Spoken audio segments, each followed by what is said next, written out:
Good morning, everybody. Tapping my glass. Yeah, our China.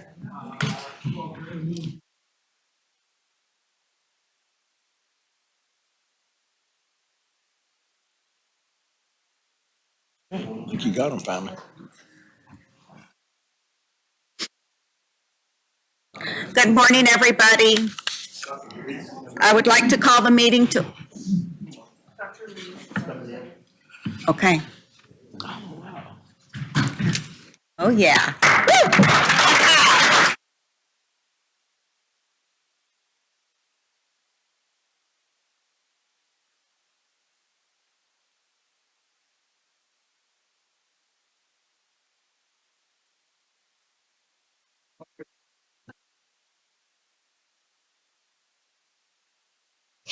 What a blessing.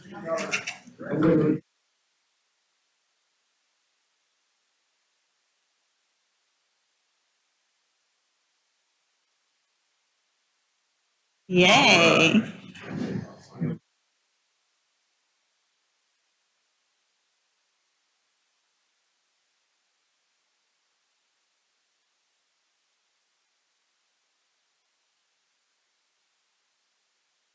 Blessing to have you this morning.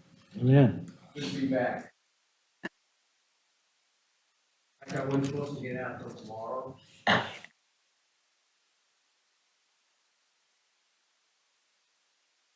Game on Saturday. I'm not missing either one. Awesome.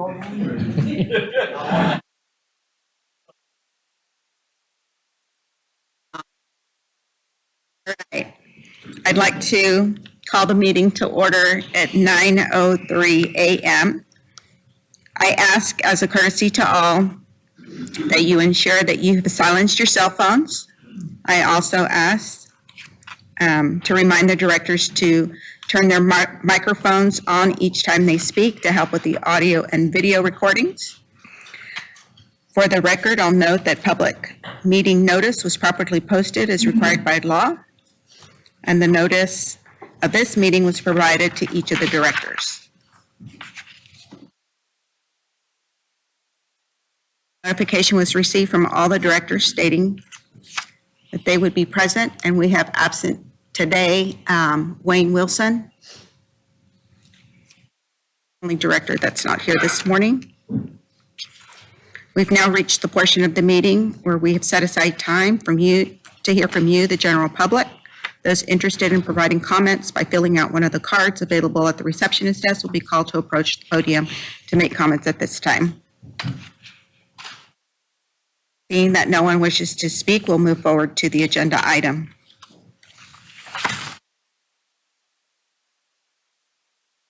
Agenda item number 1, report and possible discussion by General Manager, CEO by David Collingsworth.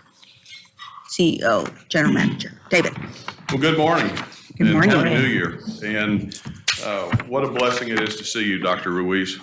What an inspiration it's been to talk to you and hear your story over the last few months. And I'm just really thankful that you're here this morning. Because of some weather issues that we have pending, we're going to, I would like to make the recommendation to the board chair that we move forward with only action items and one critical non-action item that we have. And those agenda items would be, I'd like to read them into the record so that folks that are following along will know exactly what agenda items that we would like to consider this morning. Agenda item number 2, 3, 6, 7, 11, 12, 13, and 14 is adjourned, so we'll keep that on there also. But that would be my recommendation to you. It'll cut significant time off the board meeting, and we can get folks on the road. Awesome. Okay, thank you. Thank you. Be happy to follow that recommendation. And again, thank everybody for being here today, because I know that weather reporting that it's supposed to get bad. I think Fort Worth already had little flurries this morning, and we have people that come here from all across the basin. So we want to be respectful to you and make sure everybody's safe. We will move to agenda item number 2, discussion and possible action on fiscal year 2022 annual comprehensive financial report. 31, 2023 by David Thompson, Chief Financial Officer, and Aaron Wortham of Baker Tilly. Good morning. Sorry, I didn't mean to interrupt. We did have our admin and audit committee meeting this morning, and Aaron, the partner of Baker Tilly, gave his report. It was chaired by Director Fernandez, and we did have a few questions. And what I'll do is, before Aaron's presentation, I'll make note of those questions that were asked so that it can be addressed during Aaron's presentation.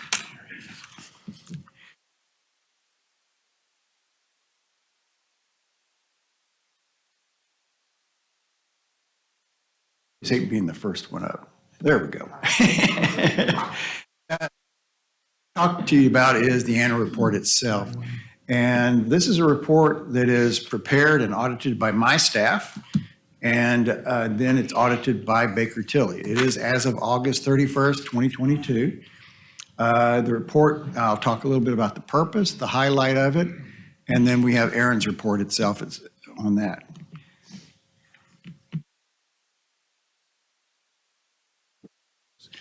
What I'd say is, what reason do we have to audit our annual reports? Well, it is to report that our financials present fairly the results of operations from a GAAP point of view, General Accepted Accounting Principles, and Government Accounting Standard Board.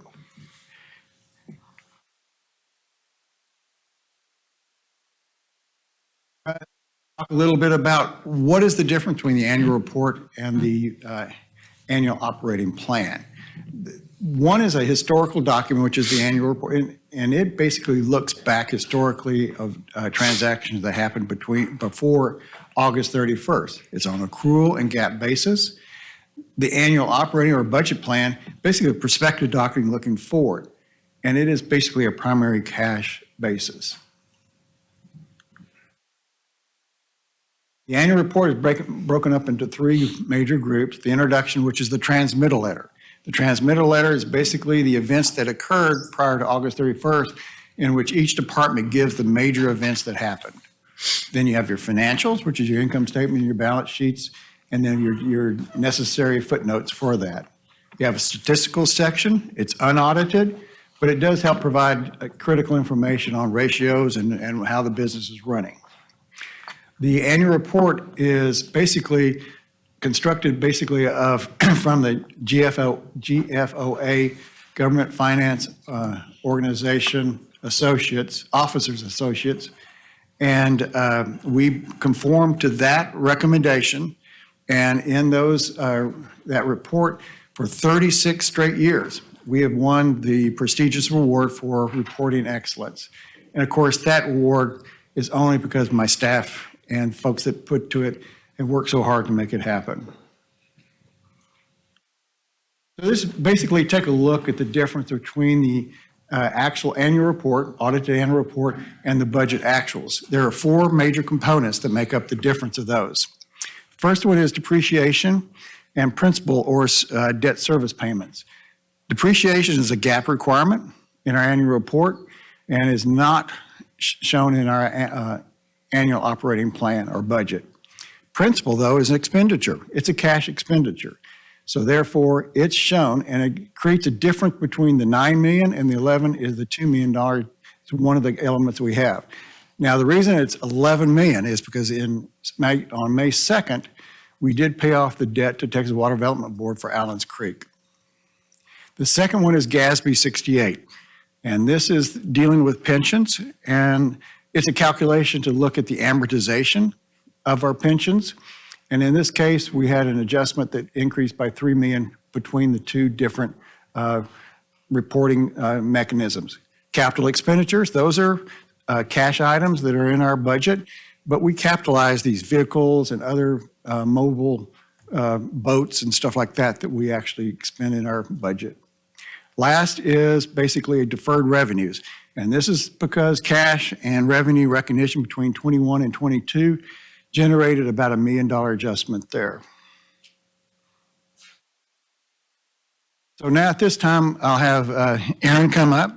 One of a few questions we had was one dealing with actuary reviews, and talk a little bit more about that Aaron will expand on a little bit more on.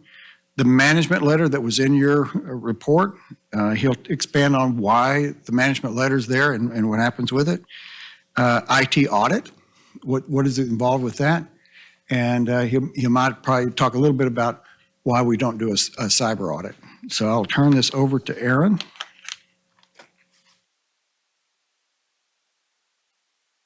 It's a little slow. So,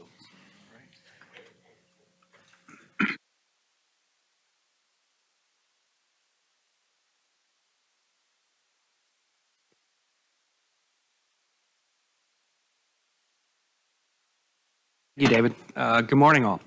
As David mentioned, I was able to present our financial audit to the audit committee earlier, and I'm also pleased to report our financial audit to you folks right now. So what I want to do first is I just want to go through and give you an overview of the audit. What is it that we do as part of the audit process? I then want to go through the auditor's communication with UCharge's governance. Those are required communications. Talk a little bit about internal control, and then open up to any questions you folks may have. So just to give you some perspective into the audit, our team spends about 600 hours conducting the financial statement audit and taking a look at your annual comprehensive financial report. I'd say overall, this year's audit went very well. It was a straightforward year. The only different item this year would be the implementation of leases. So for the past year and a half, we've been working with your management team relative to this implementation, making sure that your team had a process to evaluate all contracts, to determine what leases you had, and if material, make sure those recorded within your financial statements. And you can imagine the amount of time it took on their end to do that. And we determined that this year, your leases impact was immaterial to the financial statements, but we still had to go through the process, and we needed to audit the process and make sure that your management team has a process going forward to continue to evaluate leases in case they become material. But again, the audit went very well this year. For some perspective, we conducted 3 weeks of field work, 1 week of prelim and 2 weeks of final. Now we were able to do some on-site work as well. So most of it was conducted remotely, but we were able to come on-site, and our last day of field work was October 28th.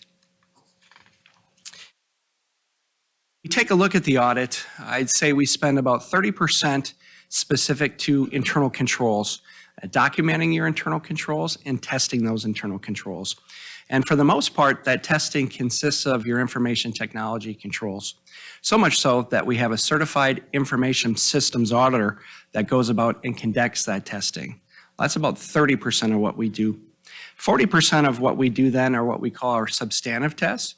Those would be the nuts and bolts of our audit, if you will. It would be taking a look at your cash and investments, confirming those balances with outside parties, taking a look at your fixed asset additions, your fixed asset retirements, and confirming those or tying those back to the source documents. But that's 40%.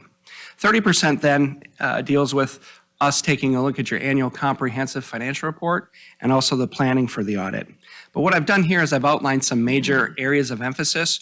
Your cash and investments, payroll, utility revenue and billing is where we spend a significant amount of time, financial reporting, your fixed assets, and then taking a look at your expenditures and revenues.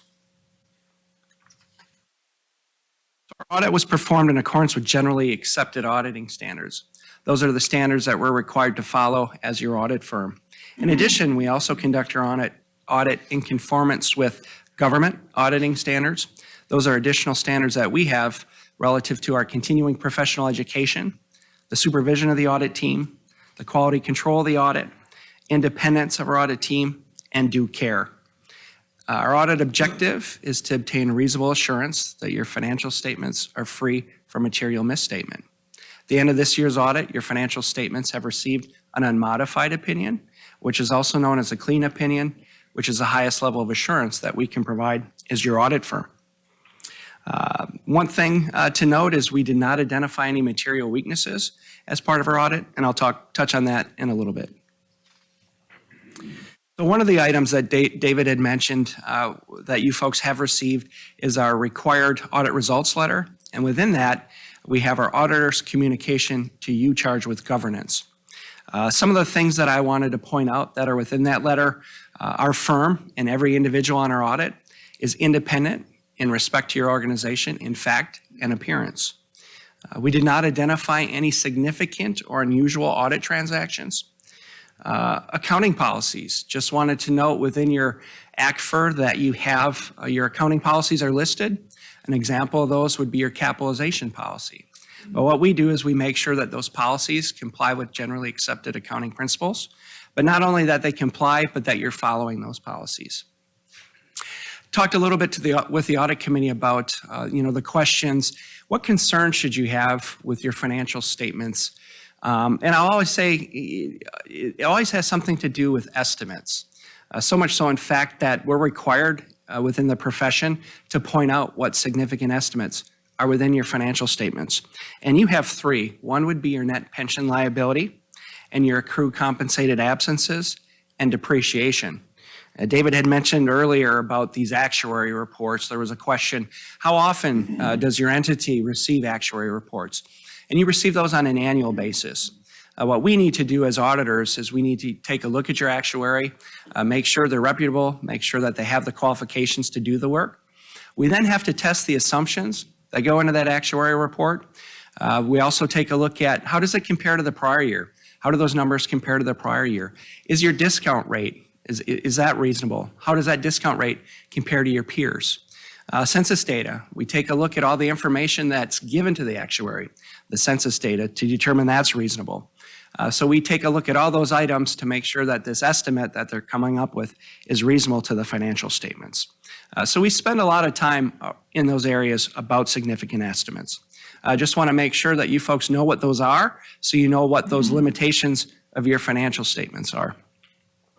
We did not identify any adjusting journal entries as part of this year's audit process. So again, that's a great job by your management team. And we had no significant audit findings or concerns.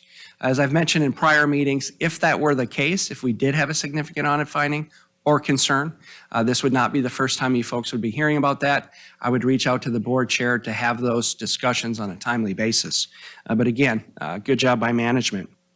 Another item we had brought up is our management letter. So within this letter, this audit results letter, we have our management representation letter. That's the letter that your management team signs that gives their attestations, if you will, as part of the audit process. They mention things like internal control. They give representations about their accounting policies. Fraud, they'll talk about fraud. But if you haven't, I'd urge you to take a look at that representation letter to see the types of things that your management attests to as part of the audit process.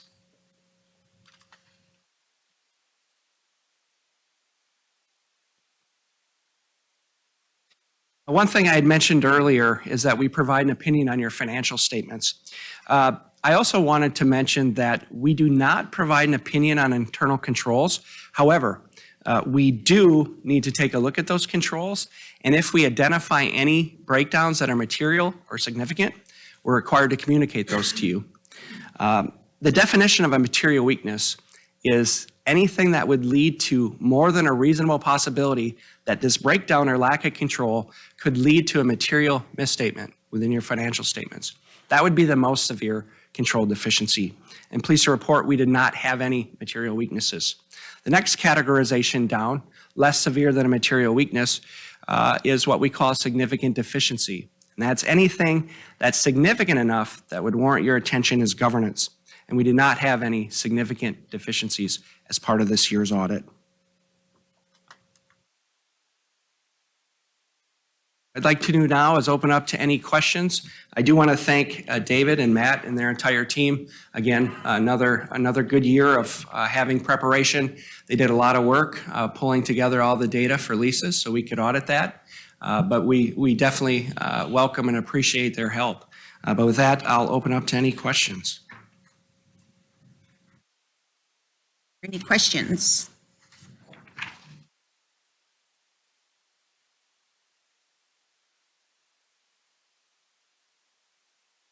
See any questions? David, is there a resolution? Resolution to read? Lisa? Before we read the resolution, I just want to mention that once this is read and it's approved, we'll be issuing the reports to basically TECQ. We also give it to bond rating groups as well as other state auditors group. We mail out quite a few people who request our annual report. So it gets widely distributed. So I just want to let you know that before we read the resolution. Go ahead.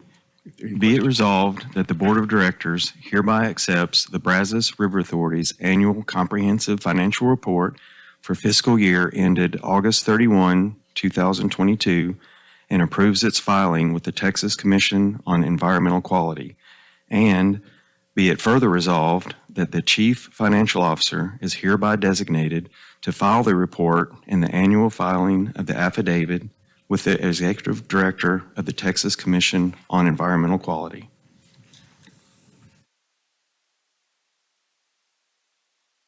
Reading of the resolution, is there a motion to adopt? So move. Who is that? Wes, was that you? It was Luton. Oh. John Luke. Jan Henderson. Please poll the board.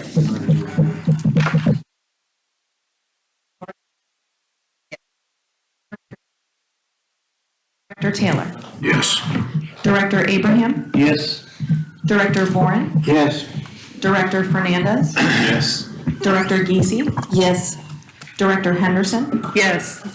Director Jimenez. Yes. Director Crone. Yes. Director LaChance. Yes. Director Lattimore. Yes.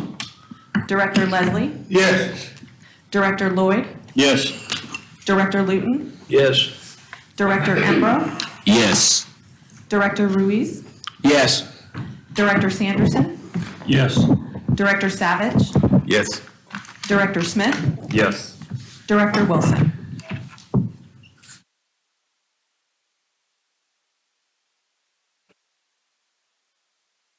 Director Wilson has shown up for the board meeting. Barely. Good morning.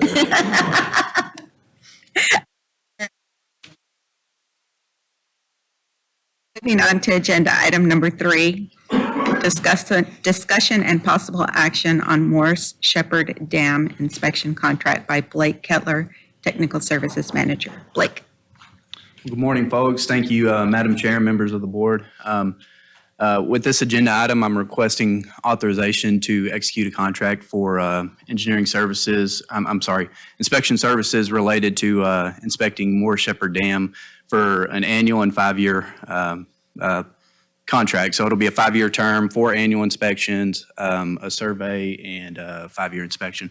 So as some of you may recall, in the past, we've brought forth similar board items to improve, to authorize 5-year inspections on some of our facilities. We're doing something a little different with this one. What we've kind of ran into with contracting thresholds, things like that, inflation in the market, it's become more difficult to acquire those the annual inspection within those thresholds. So we're looking at combining that contract into a 5-year term. It provided us with an opportunity from a procurement standpoint to kind of lump this in together, to have sign on an engineer to look at our facilities for that 5-year term to make sure we maintain compliance with the TCEQ. So the Texas Commission on Environmental Quality is the governing entity for dam owners in the state of Texas. Those that are not under federal regulation, like the Corps of Engineers, FERC, or Bureau of Reclamation. Chapter 299 of the Texas Administrative Code provides basically the rules to play by when it comes to inspections of these facilities. Here I've taken a few excerpts from that Chapter 299. You can see large high hazard dams are required to be inspected once every 5 years, so a more detailed inspection, and then also there is a inspection for an annual basis. So you may ask what goes into the classification of how do we get to a large high hazard dam. Basically, all all of BRE dams are considered large, high hazard dams, and that's based off the size of the dam itself, the impounded amount of water, and hazards downstream. So TCEQ rates these dams on the size that they are, and then we perform the inspection requirements to maintain compliance with the Texas Commission on Environmental Quality. So as I mentioned, in the past, we've kind of done these separately. So we would enter into a contract for a 5-year inspection. We'd either use IDIQ services in-house to maintain kind of our geotech engineer on retainer to look at our ratings and stuff for our facilities, and then we'd go through an annual inspection through an IDIQ service order. But kind of in light of this situation, that provided the opportunity. We said, hey, let's put out a contract and let's basically lock down everything we need to do for that 5-year term. So with that, we put out a request for proposals. I'm sorry, that says RFB up there. That should be RFP. Request for proposals, and we selected Walter P. Moore and Associates to perform those services related to the inspections. Now, these inspections are in addition to what we do on just a regular basis. So we have operations staff out there that performs basically daily, monthly, quarterly, special event inspections out there. But this is in addition to that. So this is basically an external audit function to go in and say, okay, your facility is operating safely, efficiently, the way it should be. So just kind of a high-level tasking of what this 5-year inspection scope consists of. Through scope and fee negotiations, this is kind of the major tasking that we ended up with.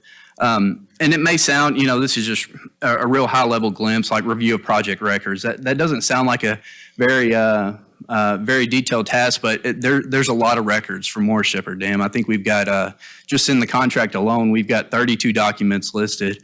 And those can range 50, 100, 200 pages apiece. So basically, Walter P. Moore will take those, evaluate those, understand what the recommendations were out of those inspections, and make sure that they're incorporated or accounted for at the facility. And if not, recommendations are put in place to make sure those are taken care of in the future. There's an underwater diving services aspect to it. So they'll dive the upstream and downstream side of the dam to make sure everything looks good from that perspective. The site inspection, they crawl into every hole, tunnel, everything you could imagine upstream and downstream side of the dam to make sure everything looks good there. And then we have our surveying services that are part of this 5-year inspection. So the precision survey service is that's a pretty unique task. It's done. The timing's really critical here. So we try to do it in the winter, usually around the February to March timeframe, in the middle of the night, to make sure that there's no movement in that dam. And that's just another one of those surveying, just to make sure everything's good there. But it's so precise going through that survey that just the heat waves during the day in the winter can throw that off. So, I mean, you're talking fractions of an inch, up, down, forward, back. So it's a pretty in-depth survey. Then we also do a downstream rangeline survey, which shows movement of the dam downstream, or it also shows, you have your hearth, all your components downstream of that dam to make sure there's no movement in a downstream direction. And then follow up with an engineering report from Walter P. Moore with recommendations on repairs. Some of those may be captured and addressed through O&M. Others may be turned into a larger capital project that we incorporate into our capital improvement plan. The annual inspection is a little different.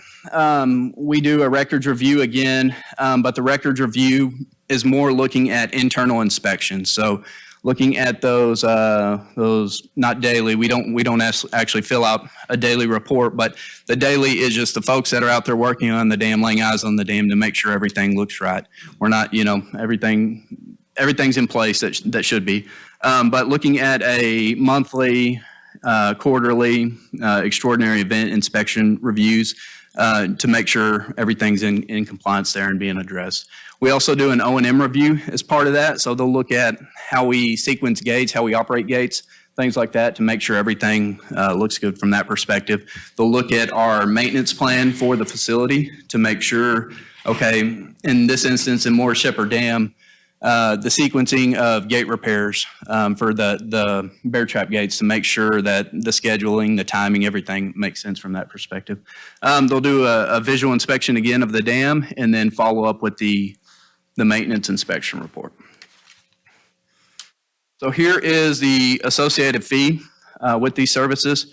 We've gone through scope and fee negotiations for a little while with Walter P. Moore to end up with the numbers where we're at. The first major task, of course, is the 5-year engineering inspection. As I mentioned, we're trying to get this approved so that way we can get them a notice to proceed to start the surveying in a month or two. We also have the annual inspections in there, and then we have the precision range line survey again for task 4. There is so we do a survey every 3 years for this facility. It's in just the way it works in between 5 years. So we'll do one basically, a couple years after we do the 5-year, and then follow around and capture it again on the next 5-year. And then the annual maintenance inspection.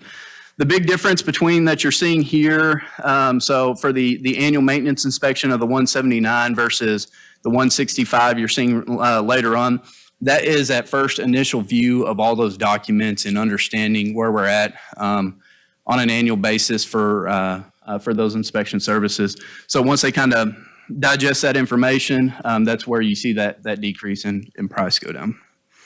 So with that, are there any questions? I have a question. Blake, this was all done on a request. The initial request went out as a request for proposals. Correct. Can you give us a little flavor on how you evaluated, what were there were 6 total or 5 total proposals? Yeah, I can go back to that slide.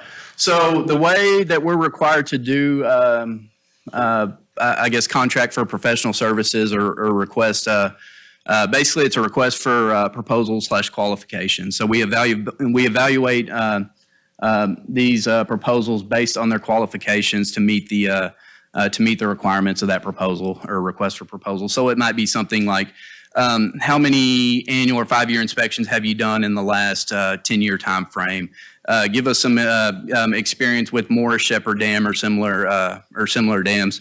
Questions like that. So we go through and we basically put together a evaluation team. They look through these, they get together, and sometimes that process happens in one meeting, sometimes it's multiple meetings, but basically go through there and evaluate on an individual basis and then together as a team and come up with a recommendation on who to move forward with scope and fee. Once we get through that process and make a selection, then we develop scope. So then we get into, okay, here's the major taskings, here's what we need to see, here's kind of the objectives we're looking at taking care of with the scope of services. And once everybody's nodding and we're good with that, then we move on to developing a fee as part of those as part of the scope services. The fee is evaluated on, we look at it from many different perspectives of similar services that have been performed in the past. What are hourly rates going for a geotechnical engineer, for example? So we kind of compare across projects, across different things that we're doing, and trying to develop that sense of comfort on, okay, it makes sense for the level of effort for what we're requiring for the scope of services. But in the request for proposals, you wouldn't have any of the discussion of fees particularly, would you? No, sir. No. What I'm interested in is, you selected Walter P. Moore, but how close were the other proposers? As far as not fee, as far as qualifications? Yeah, as far as qualifications. These are all names that we've heard of in the industry, so these are not, anything that's unique. We've done work with, the Stantec's. Brazos done it before. MJ, now this is their engineering branch, but they're the contractor who's performing our Tanner Gate work down at Limestone. So we've heard of these. So it's, usually it's not just it's a pretty tight, selection. So We were happy with the respondents, with the number of respondents and the folks we were seeing there, just based on the questions we were asking and what we were looking for in that engineering firm. Walter P. Moore is kind of who we selected. That was the point I was getting to, is you had a qualified field to select from. Correct. Good, okay. Correct. Yes, we were very happy with the respondents we got. Thank you very much. That answers my question. Like we have Director Bourne had a question. Yes, sir. The diving component that you added, is that something new or has that been consistent in your proposals and dam inspection? So that's something that we normally do whenever we do the 5-year inspection. So that's nothing that's necessarily new to that 5-year inspection. You want to go in and they'll dive. So the intake where we have the COC that goes to the ring jet valves. I know I'm using a lot of acronyms that some may not be familiar with, but basically it's a column that you go down where we set the bulkhead to cut off flow to the COC. So they'll dive inside there to look for corrosion, to make sure guides look good, to make sure they're not seeing anything out of place. But that's something we've done. On the downstream side, they'll dive, they'll go up to the heart, they'll look at the timber cribs and everything from construction to make sure everything's still in place there. Nothing shifted, changed, anything like that. So, that's a pretty common component. I think TCQ, the legislation, or I guess the most recent provision under Chapter 299, I think that was done in 2009. So we've been, prior to that, we were doing them as well, but just, it looks a little different, a little flavor now. Well, I don't know if this is true. David might know, but I've always heard that they got catfish that can swallow a diaper down there. Is that, have you heard that before? We cannot confirm or deny that rumor, Director Bourne. I've always heard the same thing. I've never, I'm being a diver myself. I've never ran across one of those. It makes it interesting when you're down there pretty deep. Blake, Just we an have a couple more observation. questions. So first one is from Director Leslie, and then the next one will come from Director Savage. I'd just like to know, is it possible that someday that this will have to be completely replaced? Can you keep patching it forever? I assume that this dam is going to be needed for as long as there's civilization. So, that's a good point.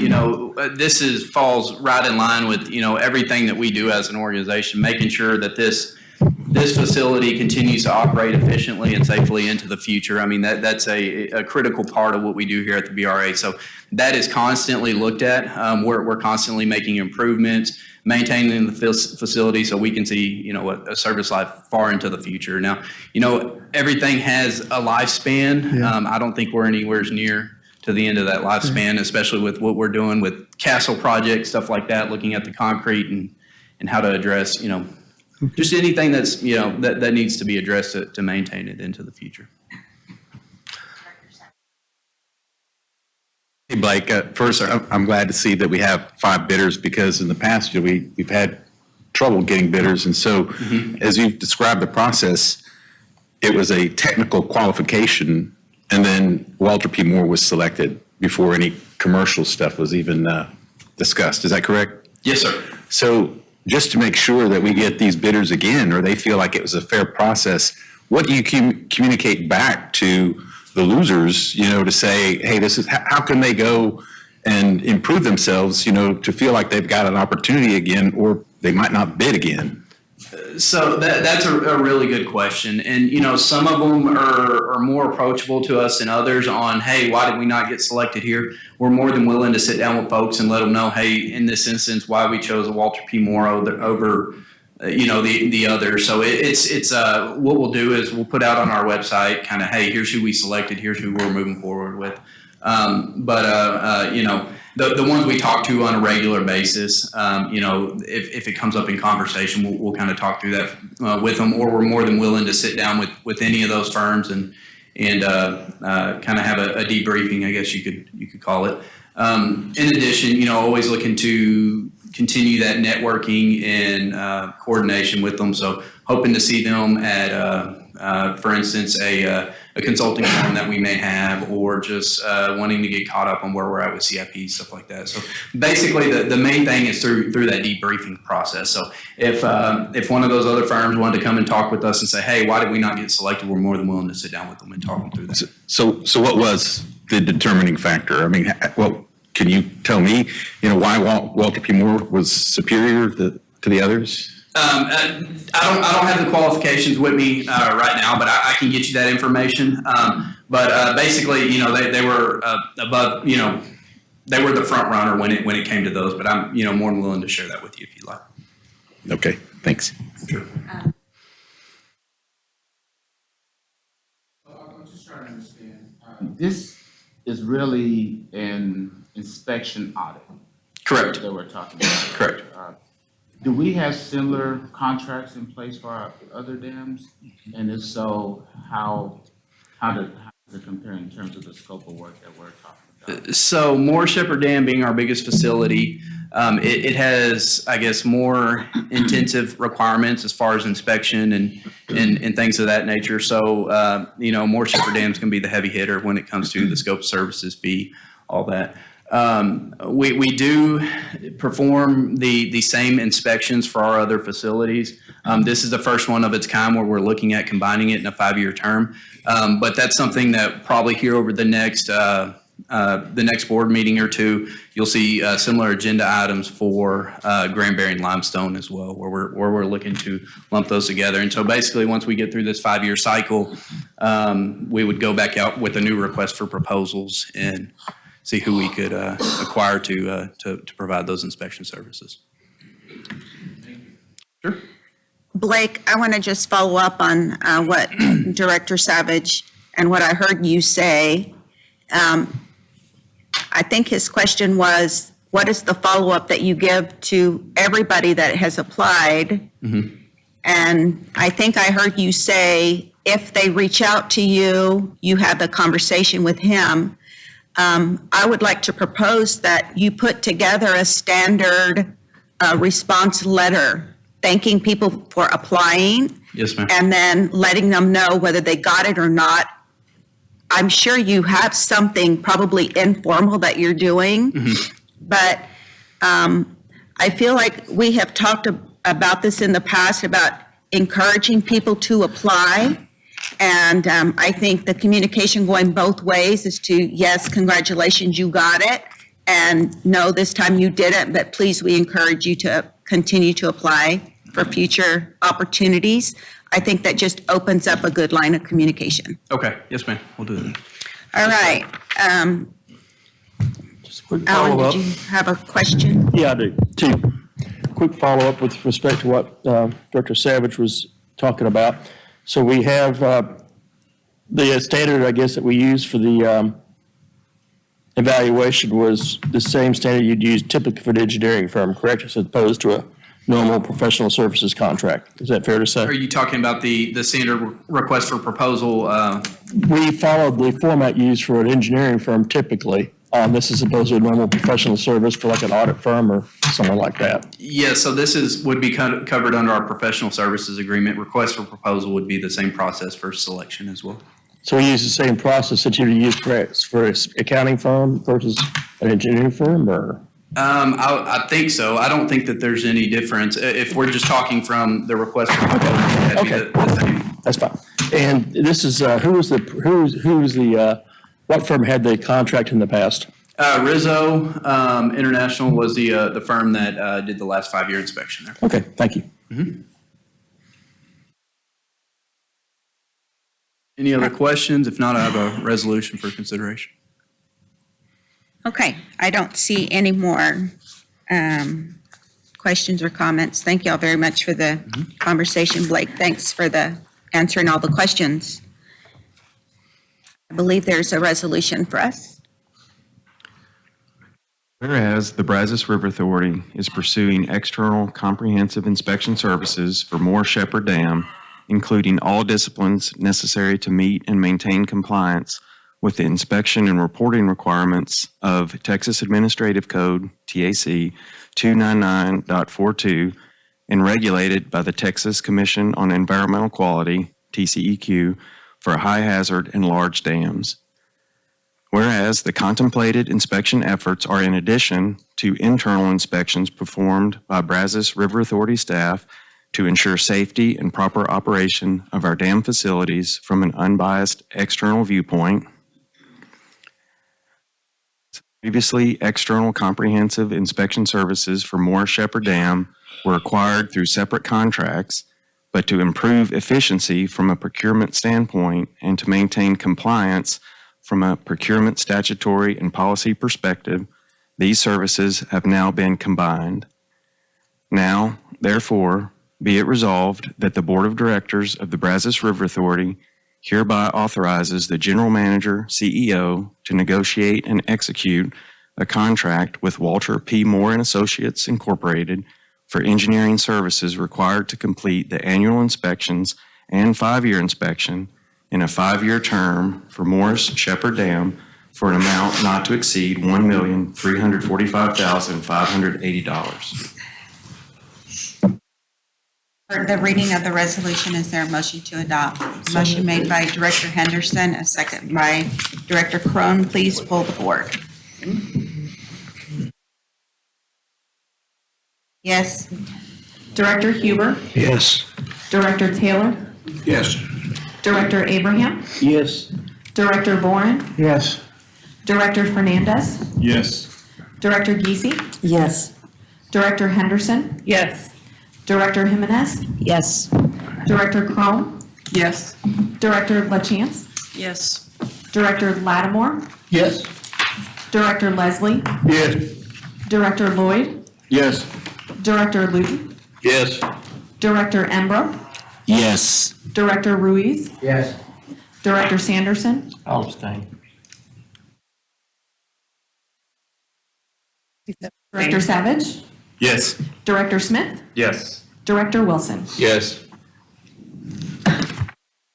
Right, moving to agenda item number 6.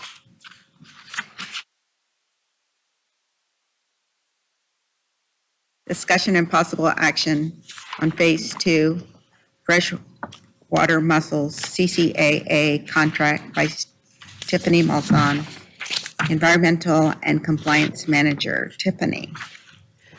Morning, everyone. I was going to walk us through a brief history because we have a lot of new faces since we first started talking freshwater mussels with the board, just to give you some idea of how long this issue has been floating around. Somewhere in the mid-90s, Texas Parks and Wildlife put a variety of mussel species, I believe there was 13 or 14 species across the state on the state threatened and endangered list. They made at that time some changes to their mussel permitting as far as like your fishing license, there's a mussel license, and reduced the catches and how much people could take. But not a lot happened with mussels beyond that. In 2008, the U.S. Fish and Wildlife Service received a petition from an environmental action group to list 12 freshwater mussel species across the state. Not a whole lot happened with that. In 2011, U.S. Fish and Wildlife Service identified 5 of those species in the central Texas area and called them candidate species, which essentially says, we think there's something there, but we don't have time to deal with them right now, so we're going to put them on our candidate list. 3 of those species at the time are known to occur in the Brazos Basin. Through subsequent efforts, one of those species falls off and is no longer under consideration for federal protection. In 2013, U.S. Fish and Wildlife was sued in federal court for inaction on over 1,000 species, including the 5 Central Texas mussel species. Through about a year-long negotiation with the group that sued them, U.S. Fish and Wildlife agreed to complete a species status assessment and render a finding whether they should be threatened, endangered, or protection is not warranted after fiscal year 2017. So that's when everyone's ears started perking up at the end of 2014 when this came out. Yes, sir. Yes.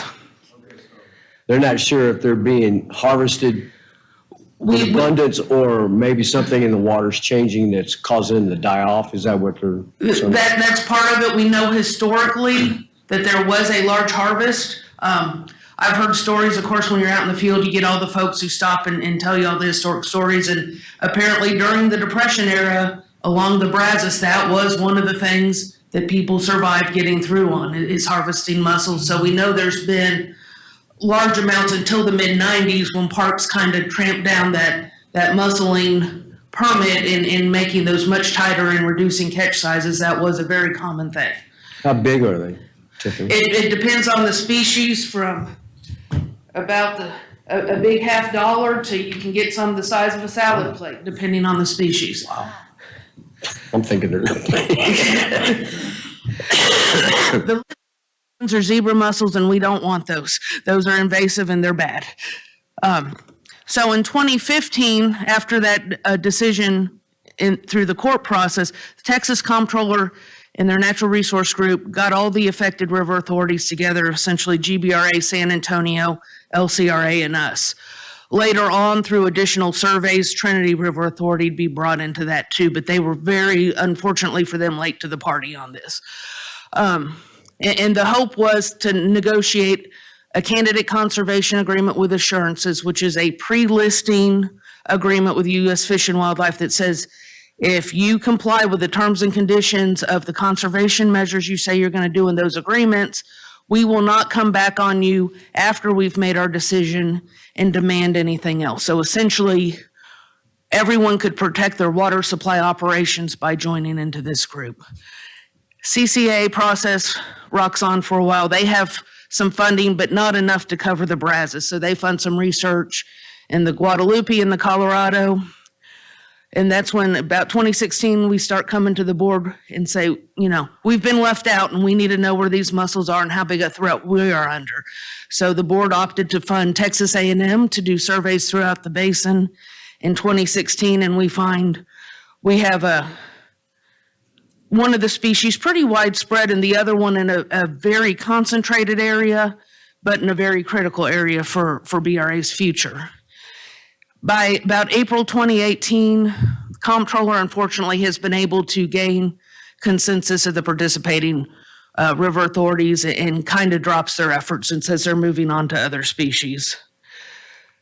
So at that point, we discuss internally amongst management team members, and we bring to the board that we think we need to pursue our own basin-specific candidate conservation agreement with assurances.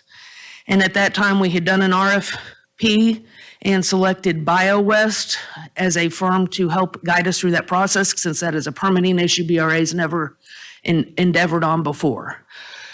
They had a lot of experience, and they have a lot of basin experience and a lot of aquatic species experience. In July 2020, the BRA board authorized the general manager CEO to execute the CCAA for BRA. We send it off to U.S. Fish and Wildlife Service. Almost a year later, they execute it. And so now we are operating under a 20-year term candidate conservation agreement with assurances, which obligates us to do some conservation planning efforts, do some additional monitoring efforts and things in exchange. Our existing operations, we rolled in the operation of the Bell House pipeline and the operation of Allen's Creek into that agreement. They cannot come back and demand additional activities from us as long as we're meeting what's in our CCAA. That does not cover construction of either of those two future projects on Allen's Creek and Bell House, but the operation once built is already covered. In August of 2021, U.S. Fish and Wildlife published their recommendations, and they recommended threatened protections for the Texas fawn's foot and endangered protections for the false spike mussel. I anticipated their final decision last year, so I'm anticipating it'll come this year. I think they are waiting for a couple of the other river authorities to get their CCAs in and filed, since that has to happen before they're listed. And some of them have been actively negotiating in that process. So just to give you an idea of where they occur in the basin, the red dots are the Texas fawn's foot, and the blue dots are the false spike.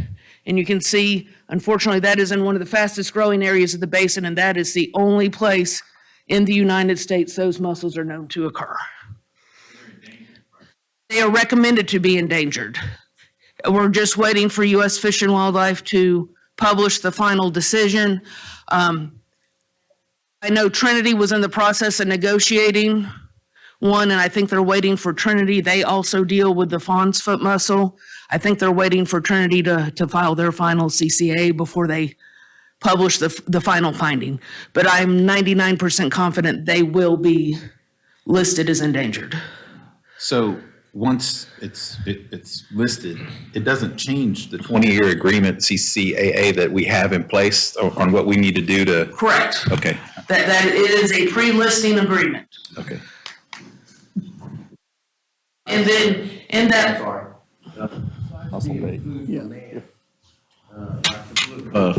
False spike, what was it, false spike? false, Are they food for other animals? Like raccoons and? I would things like say that? when it's droughty and they're exposed, yes, they're certainly going to be food for raccoons and some other animals too. And then at the same time, they made their listing decision. They proposed critical habitat, which means any construction, any activities that happen in these reaches are going to receive some increased scrutiny because it's deemed a critical area for those species' survival. And here's the question, why do we care? The Endangered Species Act has been the most widely upheld environmental legislation in the country, and it's never been substantially defeated. There are numerous court cases, and I wrote a volume in your agenda item on how it has affected state-based water rights and regulations in other states.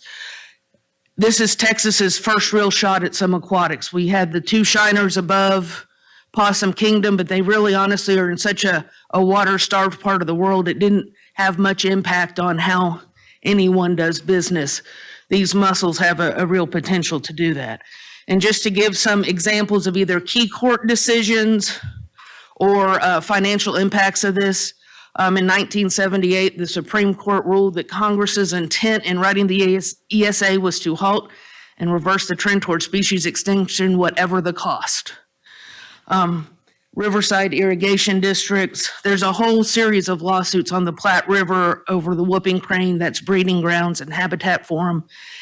Basically, 3 states, Colorado, Wyoming, and Nebraska, agreed on some settlements. They are going to spend $75 million in phase 1 to build water supply projects, and in that, they're going to have to dedicate 70,000 acre feet for use of the species and keeping whooping crane habitat wet. In phase 2, they have to deliver an additional 60,000 acre feet just for the species. Another case in 1984 that had a concerning result, Supreme Court concluded the ES needs trump municipal and industrial needs.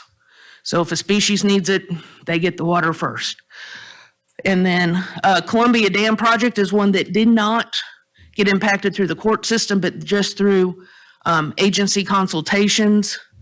An $83 million dam project that was 90% complete when mussel species, and this was a mussel case, were declared endangered, had to be removed. That cost $2.4 million. And then the alternative water supply projects to replace what that dam would have built was $62 million. And just to put that into a little bit of perspective of what some of these impacts would mean to BRA, California, there's another one of those where there's too many lawsuits to summarize quickly over the Delta smelt in San Francisco Bay, but they reduced water supply by 800,000 acre feet, which was essentially 8% of the total supply for 2 water supply agencies. I've been told by some of our consultants from California that it's actually a lot worse than that, but that's what I could find documented in literature. The estimate to replace those supplies is estimated at $16 billion. So if BRA were to lose 8% of our system water, that would result in an annual revenue loss of just shy of $5 million a year. We have a case here in Texas, the Colorado Municipal Water District over the Concho water snake. And in their agreements with U.S. Fish and Wildlife Service after the species were endangered, they had to dedicate a 0.5% of their total reservoir storage. Now, keep in mind, that's a much smaller basin than us, so we would likely be expected to provide more if that were to happen in our basin. And just even a 0.5% loss of system water would result in an annual income reduction of $500,000. So when we initially contracted with BioWest, we did the RFP and we wrote the contract for the entire anticipated term of the CCAA, but it was written in 2 phases. Phase 1 was not to exceed $950,000.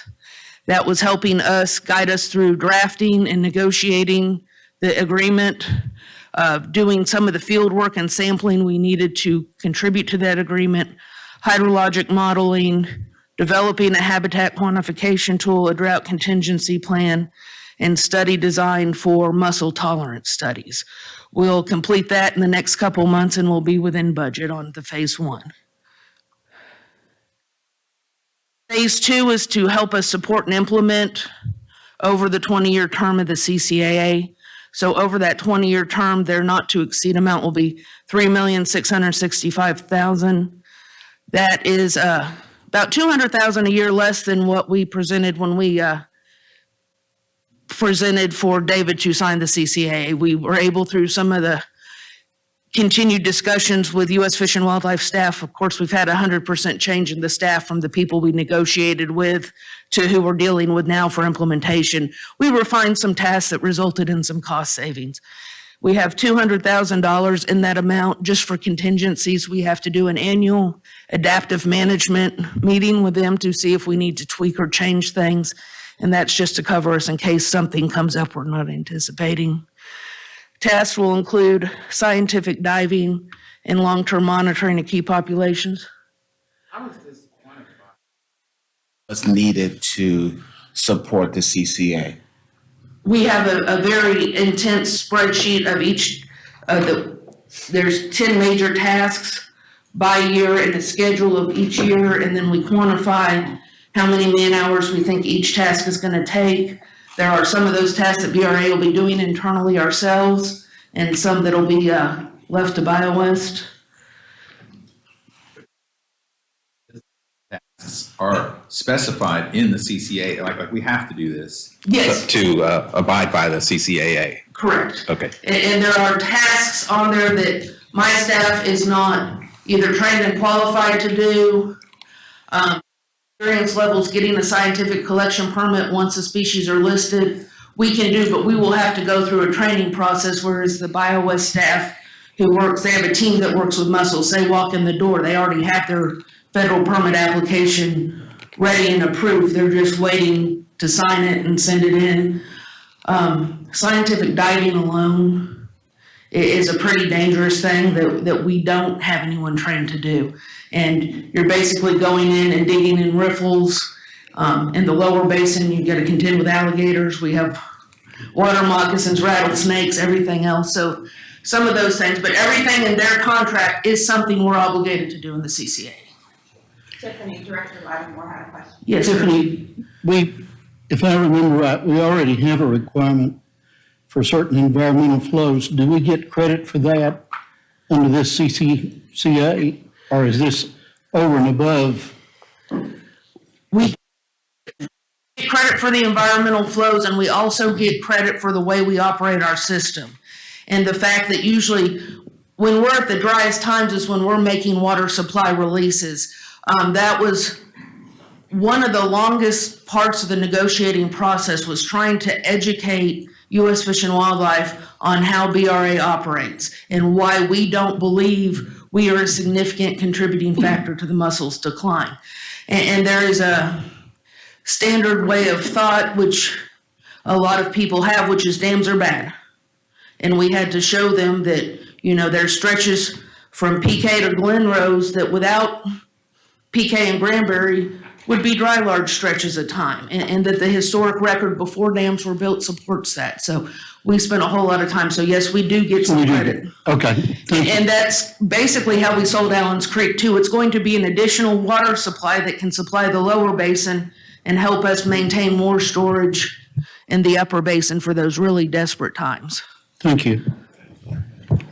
When we get into these low flow situations, then we're actually under the water master, aren't we, David? And then they kind of dictate that to us so that the people who hold those rights, are forced to comply with those allocations. So I guess am I understanding that correctly too? You are understanding that correctly, but what we're trying to prevent against is U.S. Fish and Wildlife or EPA coming in on top of those saying, no, you're going to release even more. So this is the science component of that piece, to collect the data over the next 20 years to when we have to stand and fight, if you will, for that that water to remain to be stored, that we can continue to store it. Okay, thanks. Correct? Yes. Okay. So if you break the expenses out over the 20-year term, the max amount any given year right now is anticipated to be $290,000, and the lowest amount is around $145,000, and that breaks out, and that is far less per year than what we could hire the specialized biologists we need to do a lot of this field work and stand up our own team. So that was one of the main reasons. Also, the 20-year term is to comply with the 20-year term of the CCAA and have that consistency throughout. Any other questions, or else I have a resolution? Director Jimenez has a question. My question would be, phase one, I know it's about 950, and it says it'll be completed this year. Do we have an approximate date? And then where are we in the 950? Phase one should be completed in March. There are some tasks that we need to start out at phase two also in that March timeframe. But we should be, and I'll say this, I have learned with submitting documents for review to Fish and Wildlife, I need to triple the amount of time I think it's going to take to get a review. So we will be done with all our submittals by March. How long till they review them and approve those, I can't tell you, because that's one thing I have proven I'm not well-versed in determining actually how long those are going to take. I know how long I think they should take, but that doesn't necessarily mean, and I did not catch the second part of your question. Where we're with the 950? We'll finish that under budget. I think we are right around 900 in expenditures to date. Director Gacy has a question. Yes, ma'am. Money's being spent to say, like, at the end of the day, hey, if these mussels, I don't know anything about mussels, are going extinct, but it's not our fault, we didn't do anything to contribute to that. Is any of that money being spent to maybe start harvesting them so that they can be grown somewhere else? There is a contingent in our plan, and it's in the out years, starting at year 10 and out, to start looking at, is captive propagation viable? That is right now what our drought contingency plan in the interim, if we start seeing one of the key segments getting really dry, and they will recognize that there are going to be situations that are going to happen naturally that may be under anyone's control. So if we see one of our segment flow levels start to drop below some trigger points, start going out and looking and watching, and the drought is to move them in place if necessary and keep them basically going with the water if the rivers are narrowing down. But eventually, yes, the goal would be to see if they could be raised in a laboratory and then re-released. I will say around the country where this has been tried before, they can grow them pretty successfully in the lab. Getting them to really take off in the wild after being grown in the lab hasn't been super successful so far. Now, I would say our Texas mussels are probably a lot hardier than the mussels in the other states where that's been had. Not many have to deal with the levels of heat our mussels do, so they might have more success. I just don't know. And what do they Even the contribute mussels are better in to the river? Texas. What do they do Director Savage. that's beneficial? Their filtration capacity is amazing, and I have a slide, but I just didn't put it in here, as to the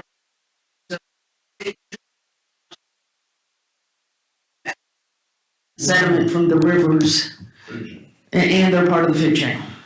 There's some fish that'll eat them, raccoons.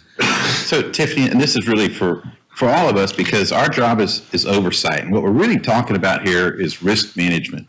We don't want, a federal agency coming in here and telling us how to operate where we lose 0.5% of our capacity. And so $3 million is a lot of money. And, we've spent some money on the Brazos water snake as well. And I just, like this morning I heard an article about the FBI and, Hive ransomware. We have other risks. And I just wonder, because I'm also on the security committee, when we look at risk, maybe we ought to evaluate these risks relative to one another, because, this is just a lot of money, but I guess we have to do this, right? Because of the agreement.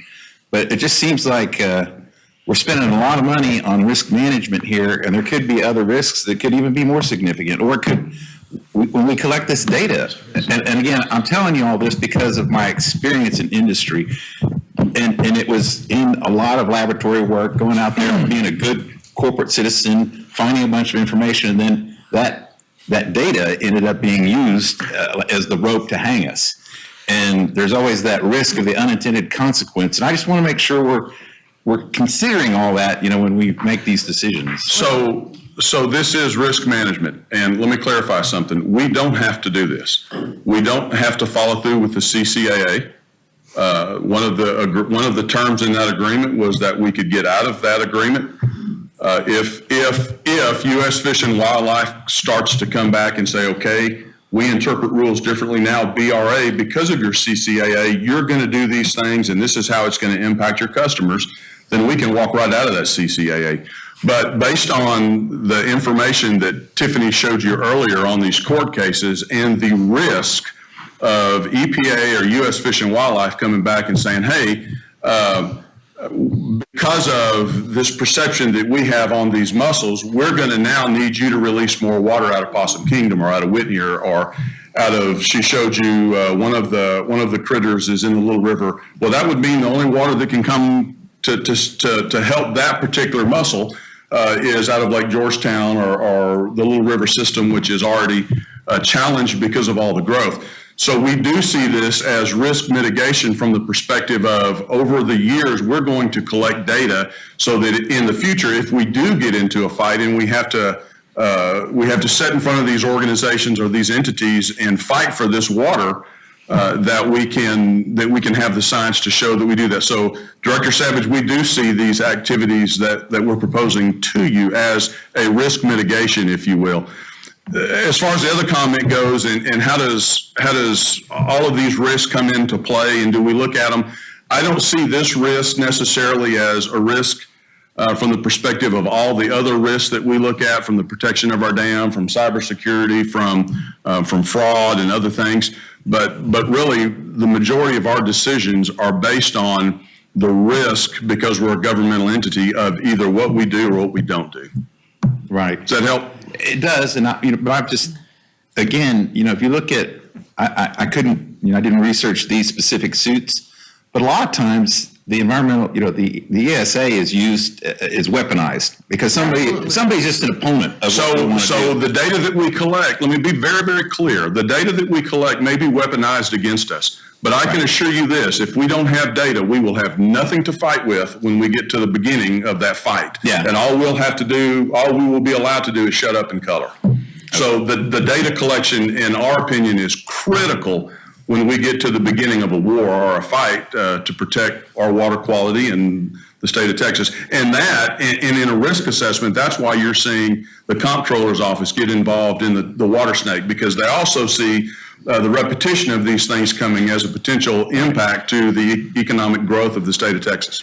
I just think it's good dialogue that we needed to have, because, that could impact our permit, for construction of Allen Creek, our own data, and I just want to make sure we're, as an oversight responsibility, that we're kind of trying to think about all of it and make sure we're making the best decision. And I would say if we're talking a water quality parameter and going and doing analysis, I agree with you 100%. Sometimes it's a heck of a lot better not to know. But there are fundamental differences between the Clean Water Act and what EPA has to be able to prove versus the Endangered Species Act. And Fish and Wildlife doesn't have to really prove anything. That there is no minimum standard for data before they act. And it is used quite effectively by environmental action groups in the court system to affect the change they want to see in the world, regardless of whether they care about the species or not. Right. So that there are some compelling differences between the two overriding federal regulations that make this one a little different from a pure water quality study. Thank you. That's an excellent response to my questions. I appreciate it, Tiff.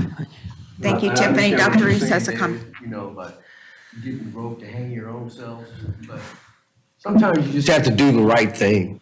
It is, it's some stupid little mussel. Well, it's not just a stupid little mussel. Like she said, it's doing a lot of filtration things. And once it's gone, it's gone. And then you start seeing after effects.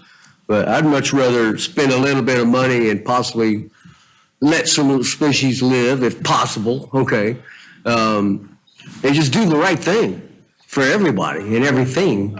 That's part of our mission, I would think, should be. I can chime in right. Director Savage, I appreciate your comments because it raised a concern for me. Where are we going with this? Do we have an idea how much we're going to spend? Could it be possible that if we find certain things that we may be coming back here to spend another $3 million because of the findings that comes out of this? In that CCAA, Fish and Wildlife agrees, as long as we are compliant with that document, that they cannot come back and demand additional things from us. We do have in that agreement several change conditions that we could see come about, like a basin-wide, repeat of 2011, where there was nothing anyone could do. River segments were going dry. Different things like that we have already kind of written that if this happens, we're going to do that to try to minimize that. Now, there is always the potential that another species pops up.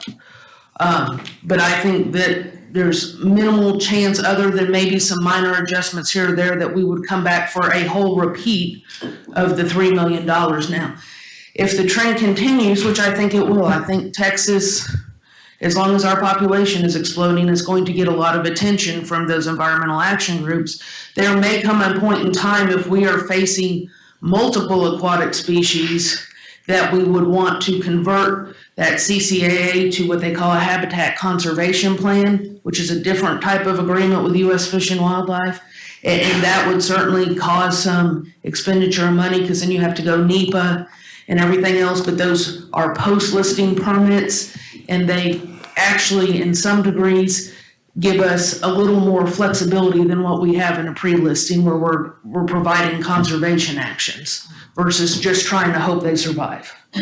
So Tiffany and David, this is kind of a hedge, right? So I think the CCA is our best insurance policy, from something that could be far worse.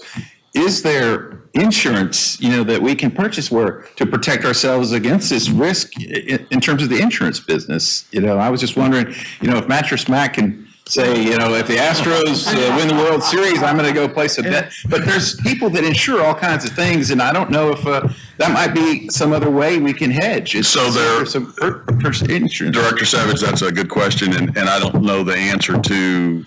I don't know the answer to it. I know that we've looked at purchasing environmental insurance for other negotiations where we've been down the road of purchasing things from folks.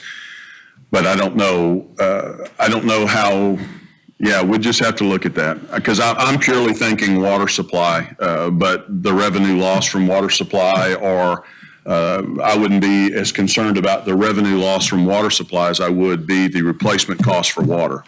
So, we'll look into that. That's a good question. Thank you. Sir, anything else that you have for us other than a Just resolution? The resolution. All right.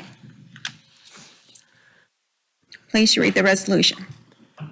Be it resolved that the Board of Directors of the Brazos River Authority hereby authorizes the General Manager, CEO, to execute an amendment for Phase 2 Candidate Conservation Agreement with Assurance's implementation of the BioWest Incorporated contract, and not to exceed cost for the amendment to implement Phase 2 over the 20-year term of the agreement is $3,665,000.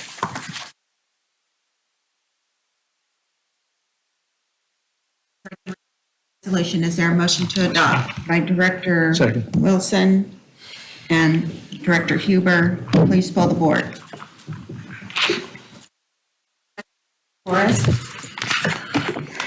Yes. Director Huber, Director Abraham, Yes. Director Boren, Yes. Director Fernandez, Yes. Director Giese, Yes. Director Henderson, Yes. Director Jimenez, Yes. Director Crum, Yes. Director LaChance, Yes. Director Lattimore, Yes. Director Leslie, Yes. Director Lloyd, Yes. Director Luton, Yes. Director Embro, Yes. Director Ruiz, Yes. Director Sanderson, Yes. Director Savage, Yes. Director Smith, Yes. Director Wilson. Yes. Agenda item number 7, report and possible discussion on law enforcement services by Mike McClendon, Upper Basin Regional Manager. Mike. Thank you, Madam Chairman, members of the board. With this presentation, as you said, I'll talk about the law enforcement services specific to Possum Kingdom Reservoir. Our objective with this presentation is to provide the board with information. We want to provide a roadmap as to our intentions and then also obtain your feedback. If there's a subsequent concurrence, once we get through this process with the Palo Pinto County, both agencies would then go back to their respective board of directors or county commissioners and seek approval of execution of an interlocal agreement. From a timing standpoint, we're looking at providing you information today and then coming back to the board in the March timeframe to execute an interlocal. My discussions with the county have been somewhat, from a timing standpoint on their perspective, they'd like to go in February to their county commissioners if we come to a concurrence. So why are we bringing this forward today? It's because we have an opportunity to assess the law enforcement services at Possum Kingdom Reservoir. From a timing standpoint, Brazos River Authority is in a position to assess how to backfill our open law enforcement positions. Our enabling legislation most definitely allows us to hire certified peace officers and provide law enforcement services. But is that the model that's the most advantageous for us all? And when I say all, not just the Brazos River Authority or Palo Pinto County, but also the public at large. And one of our underlying goals whenever we started to comprehensively assess this was to ensure that our critical infrastructure achieves the same, if not better, protection, and our actions also are benefit to all those parties. Again, the Brazos River Authority, Palo Pinto County, and the public. From an assessment standpoint, Possum Kingdom, Moore Shepherd Dam, we have a budget and we have 5 positions, Lake Ranger positions, and currently 3 of those positions are open at this juncture. Because of the staffing condition, we had an opportunity, as I said, to comprehensively assess backfilling those open law enforcement positions. We examined what other river authorities were doing, what other districts, and what other agencies. You can see here I've listed SJRA, San Jacinto River Authority. They have an interlocal agreement with Montgomery County, very similar to what we're considering. LCRA has interlocal agreement, and then the U.S. Army Corps of Engineers nationwide has interlocal agreements to provide very similar services. We also examined another model is the school resource officer. Ironically, they're very similar to us. Their core mission is focused on, learning and teaching. Unfortunately, they do need law enforcement services. Our core mission is water and water supply, but we, like them, need law enforcement services. We also explored contract officers. We looked at security guards or licensed peace officers. With regard to the licensed peace officers or licensed contract officers, we contacted 5 firms out of that we thought might be able to support the required services that we have. Two firms were responsive or had the capacity to possibly meet our needs at Possum Kingdom. Going through that process, ultimately there were concerns about their ability to perform, specifically to meet our needs. There were concerns about the cost structure of the contract. There were concerns about the proximity. They were located in DFW area. Possum Kingdom's an hour and a half away. One of the firms was out of Austin. They had an inability to meet or to enforce BRA rules and regulations. That was kind of a big stop right there. Other issues that arose: training, staffing consistency. Were these folks going to, be out there the whole summer season? Were they going to change weekly, daily? Shift work became an issue, trying to walk through that. And then ultimately it came down to kind of an unresponsiveness once we hit some roadblocks. So we turned next to, what were the factors that favored looking at the county option. And looking at it, we see that it wasn't really only a unification of law enforcement, but as I walk through some of these slides, I believe there's actually a strong enhancement of law enforcement moving forward if we move forward with the interlocal agreement. We also looked at BRA's focus, the security of our infrastructure and our core mission, and not look at it from a BRA operating from a municipality mindset that we have done so in the past in some circumstances. We also looked at limiting BRA's liability. That's a big issue. Also, from a recruitment and retainment standpoint, hiring officers, not only really at Possum Kingdom, but really probably around the state, around the country. But that's a big issue. It's been a challenge to recruit and retain officers. Of course, we're always going to look at cost control measures. You have housing, trucks, vehicles, boats, ATVs. So cost control is always a factor we're going to look at. The application and efficient use of resources. The county moving forward in this direction, the ability to address multi-jurisdictional events. I know we've had fires starting in 2011 timeframe, and it seems like about every year or two we have more fires or other issues up at Possum Kingdom. So the unification of law enforcement to where you've got centralized information, centralized response, and then centralized coordination, I think will be a big benefit up in that area. I mentioned earlier it mirrors what other agencies are doing, LCRA, SJRA, the Corps of Engineers. And then something you may not be aware of, but beginning in 1966, the Brazos River Authority contracted with the county, and they provided a constable, I believe is on the west side of the lake, and one up to the north as well. And that went from 1966 up until about 10 to 12 years ago. So it's something that we've done in the past with the county. Ultimately, when we looked at all the options, we asked ourselves, can we obtain the same or a better level of service at reduced cost, reduced liability, and reduced issues? And when we looked at it, overwhelmingly, the answer came back, yes, we can meet that standard. This slide is a little bit busy. The intent is to convey that Palo Pinto County already patrols many areas around the lake.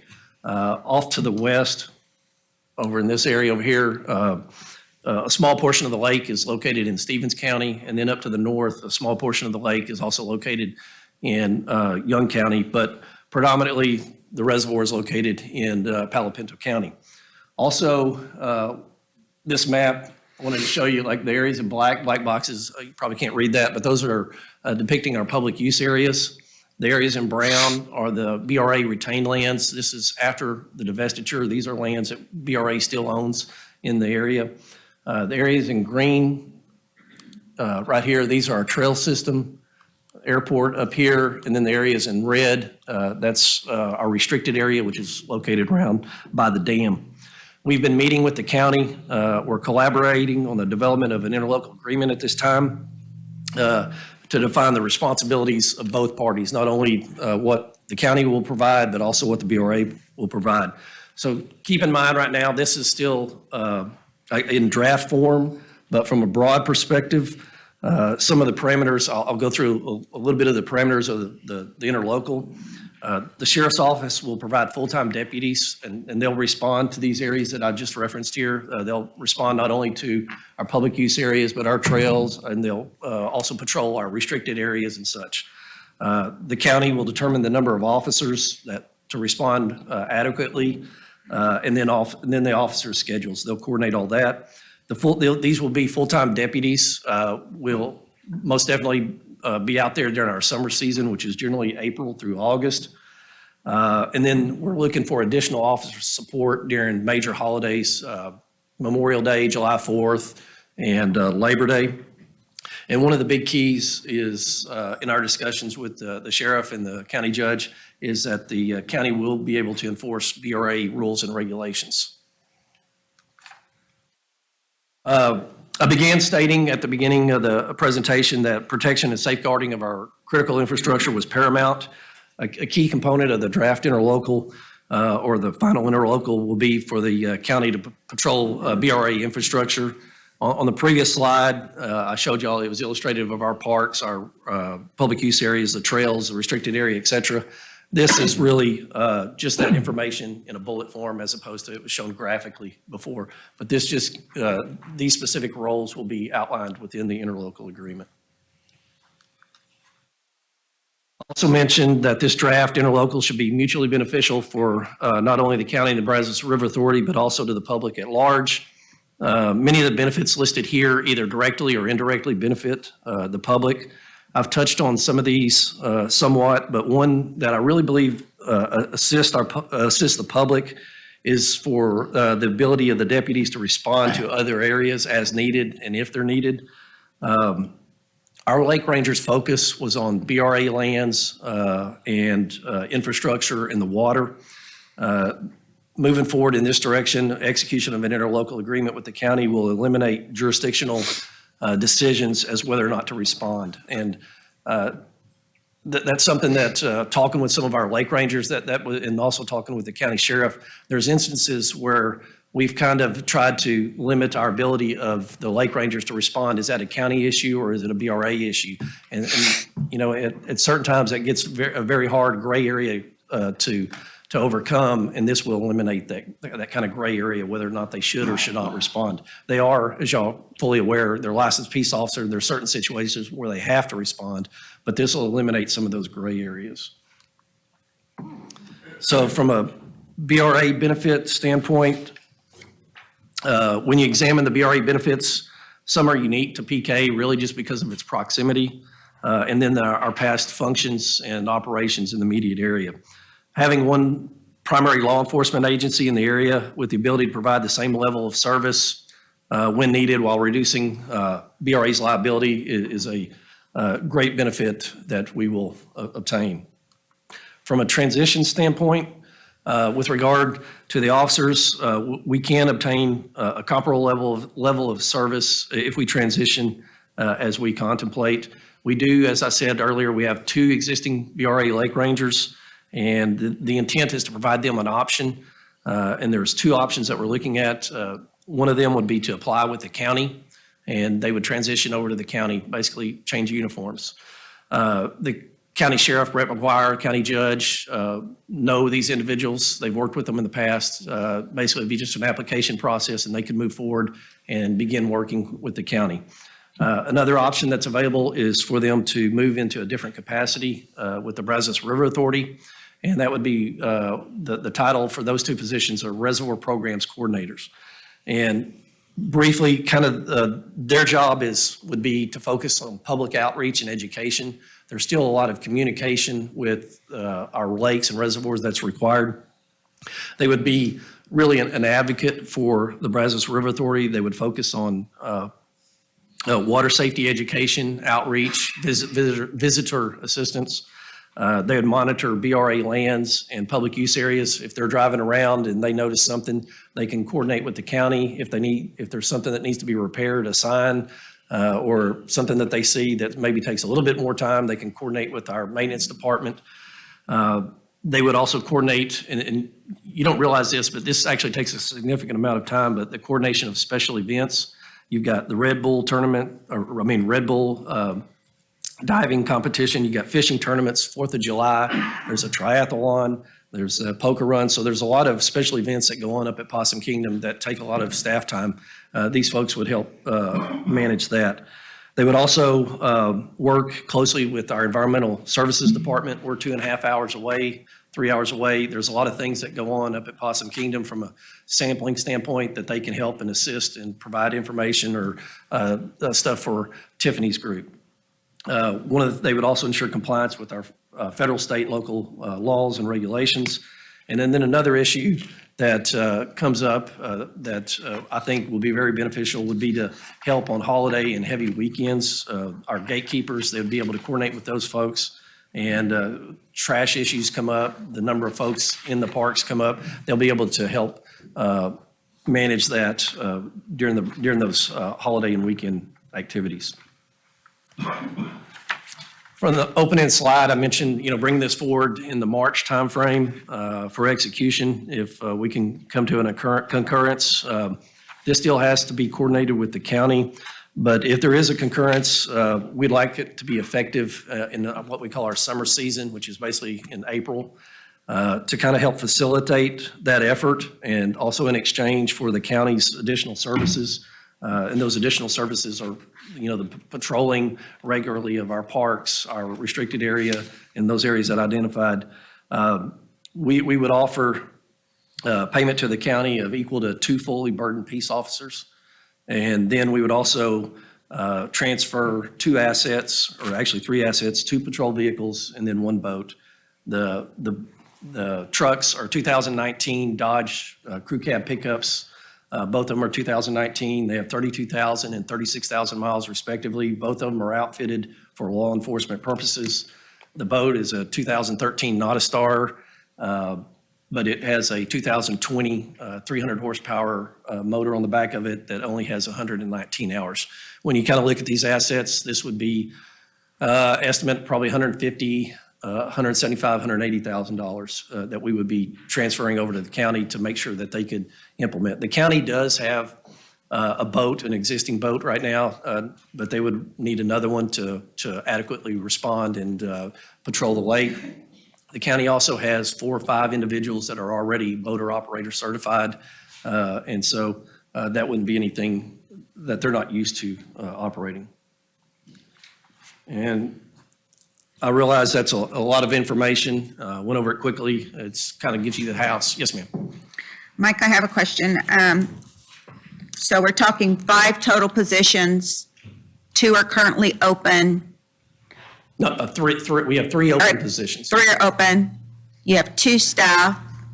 You're going to give them an opportunity to transition into Reservoir Programs Coordinator. So A, is that a new position? Yes, ma'am. These programs that they would be doing, are they new programs? Are they programs that are happening that other staff are just taking ownership and helping to do those? It's probably a combination of both, and I've got Monica here. She can help me answer some of this, and Randall and Laura Lee. I'll divide everybody up here. Okay. But anyway, but no, some of that, some of those services, it's a little bit of both.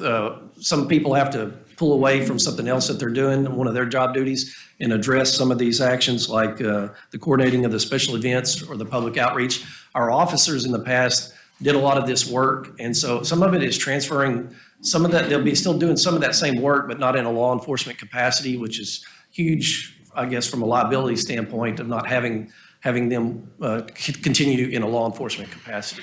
So as in regards to budget, Yes, ma'am. so then will county take 3 positions? Are we still thinking, assuming 2 of your staff stay within the organization, are we then looking at 3 positions? Are we still looking at 5 positions and basically adding 2 positions, and then budget-wise cost? Is this programs coordinator same budget expense as the law enforcement for the Yeah, basin? no, so we have 5 positions that are open at Possum Kingdom. Essentially, we would do away with 3. And so but these 2, the other 2, the law enforcement would transition to the coordinator position that you said. So I guess there would be a reduction of 3 full-time employees. And help me if I'm restating that. From a budget standpoint, the law enforcement is probably about $800,000 per year from a budgeting standpoint, and so that would be reduced significantly. We would just, for the most part, we would have the salaries of the 2 individuals, and so the budget cost would be reduced substantially. You wouldn't. So when you come back in March, can you have those numbers for us so we know exactly what that cost saving is going to be? So another way to think of it is we're going to take 2 law enforcement officers and give them fund them through the county. They'll be county employees. And then to replace them, we will have 2 lake rangers, if you will, that don't carry guns, that aren't peace officers, that are helping out in our parks, helping out with these special events, doing some of the stuff that the law enforcement does in the parks and with the events. And it's a model of the Corps of Engineers where they have lake rangers, but they're not certified peace officers carrying weapons. Okay. Yeah, the positions are very similar to what they're currently doing now. If you take away the peace officer aspect, they're currently helping with public outreach. They're currently helping coordinate these events. They're currently helping be eyes around the BRA properties, going out and going through the parks, talking with the people in the parks, going through the trails, doing, so many of the job duties they're currently doing, they'll continue doing, and they'll take on additional assistance with environmental, helping out with information that Tiffany may need, since they're out there and that type of thing. So we're looking at, we have 5 positions. We would reduce the number of authorized positions there by 3. And keep 2 positions for these program, the program coordinators. And then the funding from those 3 positions, then quite a bit of that would go to the county to help with the law enforcement aspect. Okay. So in March, can you give us the breakdown so we can see the money part of it? 'Cause that's what we're having to look at. Jenny? Madam Chair, as you know, I'm not only a director here, but I'm a resident in Possum Kingdom, and I've followed this whole process as we move forward. And I wanted to just tell you that I wholly support this concept for a couple of reasons.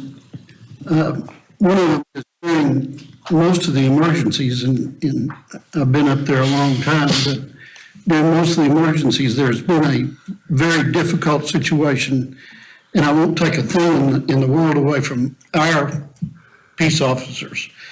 But it's been very difficult to coordinate, and David mentioned it a few minutes ago, and I think Mike did too.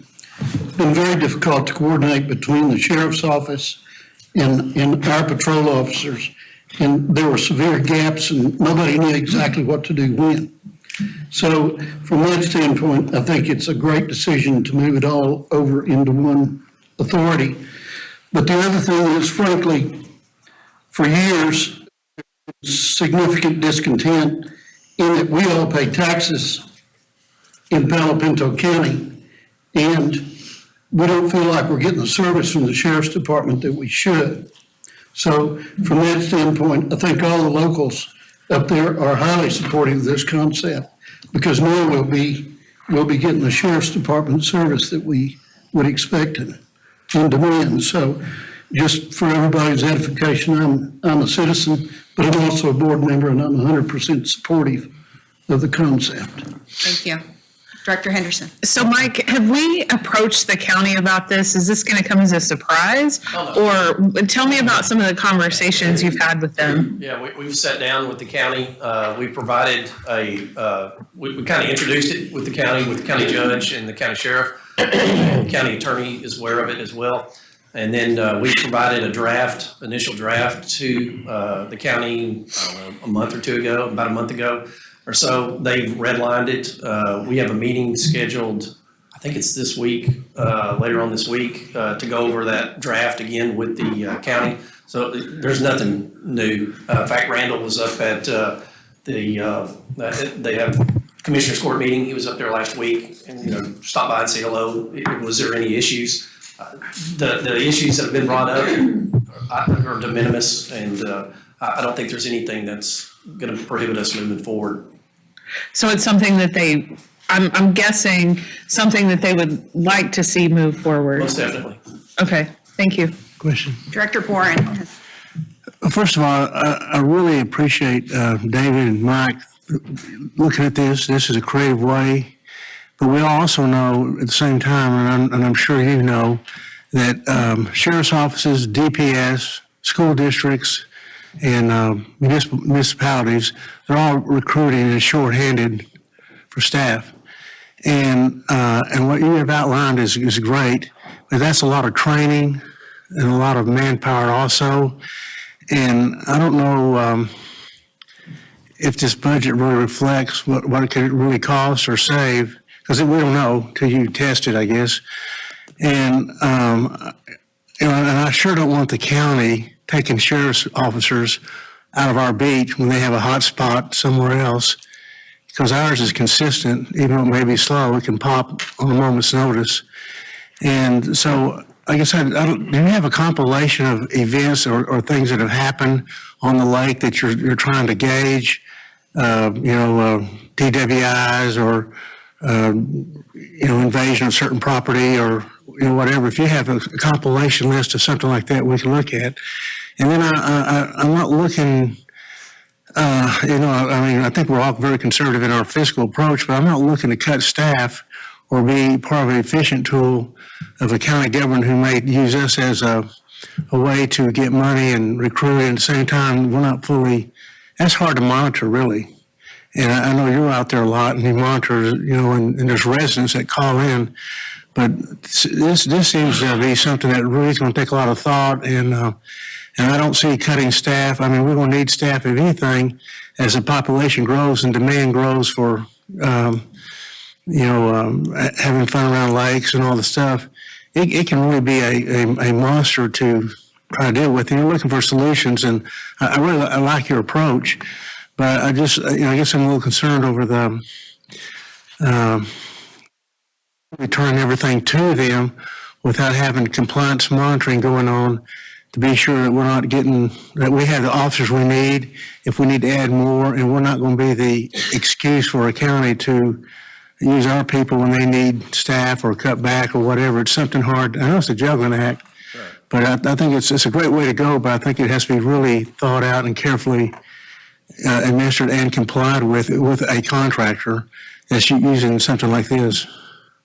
Right, and our agreement, I think it contemplates a 5-year agreement at this juncture, and then annually, the county would provide us information with regard to the staffing. And so I think annually we could go back and revisit that if there was an issue that came up. So some of your concerns, I believe, could be addressed at that point, but most definitely, I hear exactly what you're saying. Yeah, salaries are critical. Of course, if I was a police officer, I'd rather work a lake than have to be, instead of robbery or domestic calls.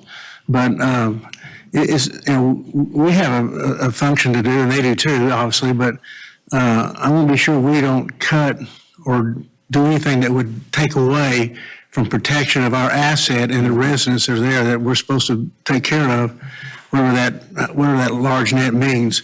And because county governments are notorious for shifting and cutting back and trying to save dollars, and and I just want to be sure we're not part of that process. Well, there is one aspect of the draft interlocal that after, I can't remember off the top of my head what the notice is, but I think it may be a year. I don't know, Laura, if you recall, but if we decide that we want to take it back, we give them notice, or if they don't want it, they can give us notice, and it goes back to how it was. It's interlocal agreement type, I guess what you said. Yeah, we're still negotiating the interlocal, but like Mike said, I mean, we're going to have an out so that if at the end of the day we go in and try this and it's really not working or we're not comfortable, we're not getting the service we need, then we'd be able to, terminate it. And I think that we're also building into that agreement some standards for the expectation about their response and how they're going to deal with security and how they're going to, who they're going to dedicate to us, kind of like where you see a school resource officer in a situation where a municipality provides a school resource officer, they have to actually dedicate, that person. So we're looking at ways to sort of tie in this agreement, specifically dedicated resources. The big thing that we saw as beneficial in kind of looking at this and talking about it is the unified law enforcement response. Because that's the thing. I mean, at the end of the day, the sheriff is the chief law enforcement agent for that county, right, by law. And so we felt as though if we could coordinate with them and set a standard, a minimum threshold, hey, we expect at least this from you. We're willing to fund those resources with the understanding that, the BRA expects those folks to be on our property, to do rounds, to do those sorts of things. So we do have provisions in that interlocal dictating. We're still negotiating that, right?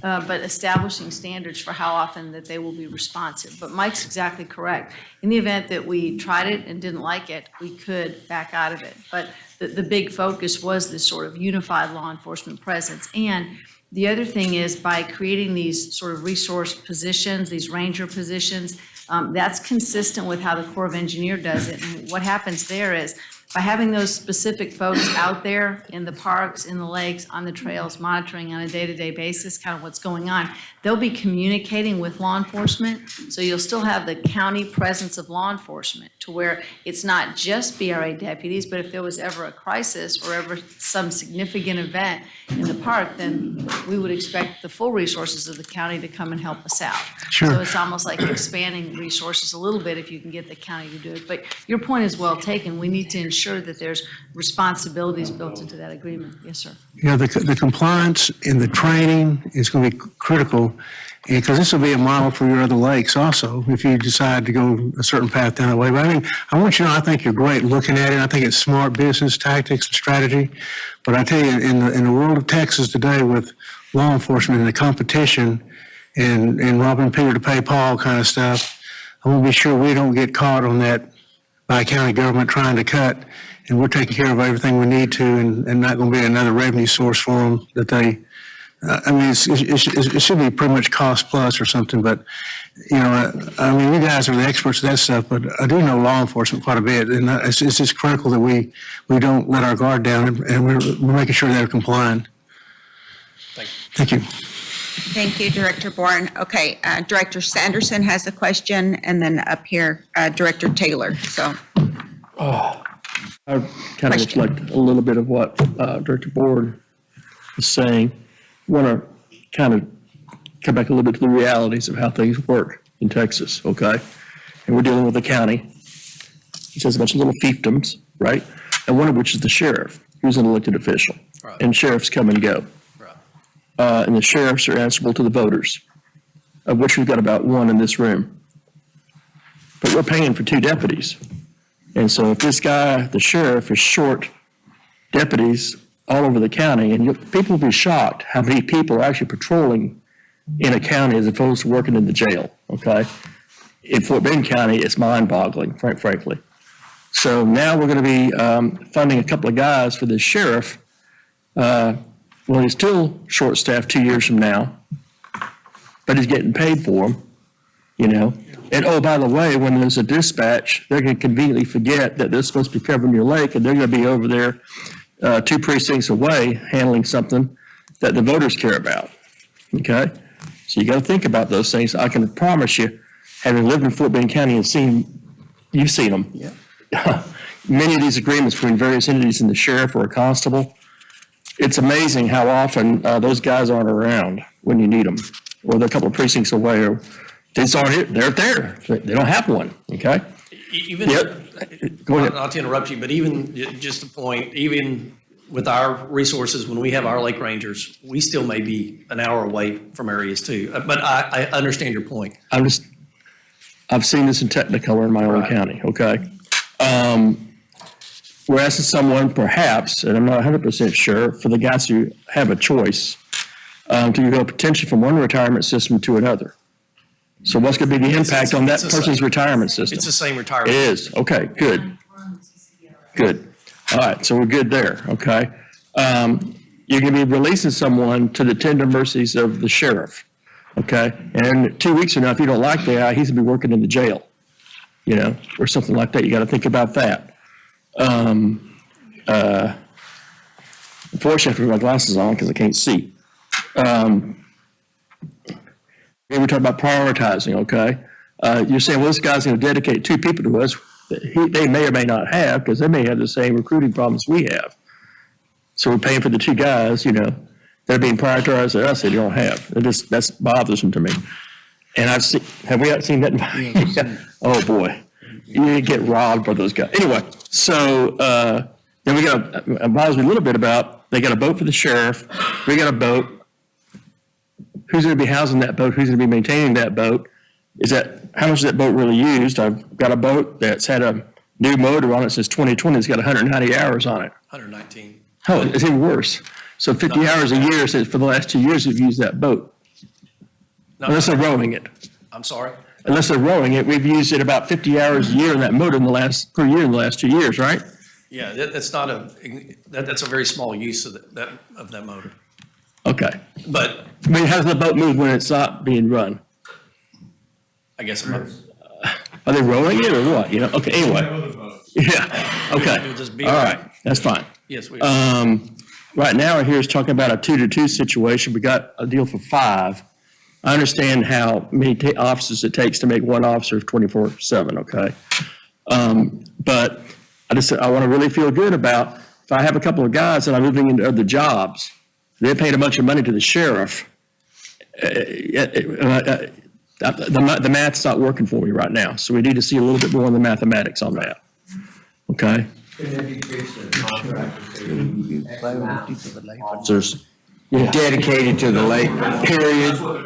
Yeah, So, that solves all that stuff. so I think what we're hearing, Mike, is in March when you come back, if you could just come back with some specifics, clearly, I think you have the gist of the questions that we're going to have as to whether or not we approve. And I think the bottom line is if we saw a contract, if we saw what the expectations are, I think it'll answer a lot of these questions. So do you have Accountability. something else you want to ask? Mike, when you come back with the details, include how you're going to handle the replacement of the 2 trucks and the boat. Will that be on the county side or would it be ours, or just what's going to happen on the assets they're transferring? Okay, I'm sorry. All right. I didn't catch it all, but it was the maintenance? No, when the assets we transfer are worn out, do we replace them or does the county replace them? Who's going to? Oh, yeah.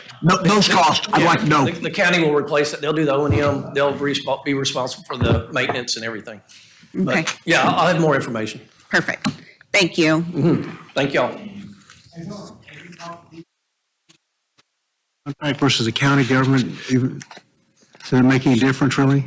I think DPS responsibility is so much more broad. The county's focus, answer your question specifically, no. But I don't think that is an option, but is one I'll certainly look at, just to double check. The reason being, I know it may be more practical, but a lot of times DPS has a lot more equipment, aircraft stuff, things, reactions, things that, at least they do in District, 1 where Lubbock is, Panhandle, and I don't know how far east it goes. I thought it took in Wichita Falls, but I don't know if it takes in the lake. Right.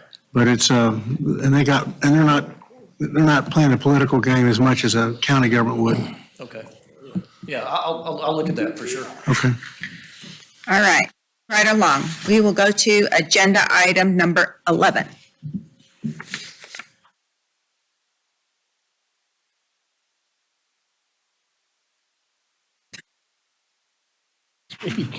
Discussion and possible action on ratification of the 2023 rates for the replacement water supply agreement, 2-tier contracts by David Thompson, Chief Financial Officer. David. All right, this replacement water supply agreement came out of the 1991 rate case. There are 13 agreements, about 100,000 acre feet. Dow and Bell County represent about 75% of that. Why is it called 2-tier? You have an election water, which is the water used, and then you have the water that's not used, which is called optional water, and it's half of the election water. Back in July, when we did the system rate, we didn't have the information to give you what those rates were going to be because we have to wait for the November CPI that comes out in December to calculate the rate. We have sent letters to the customers notifying them of what the proposed rates are. And once the agreements require that we take to the board what the new rates are for your approval. The election water used rate went up about $1, and non-active or the unused water option rate went up about 50 cents. Once you approve it, we then will turn around and bill those to our customers. Are there any questions?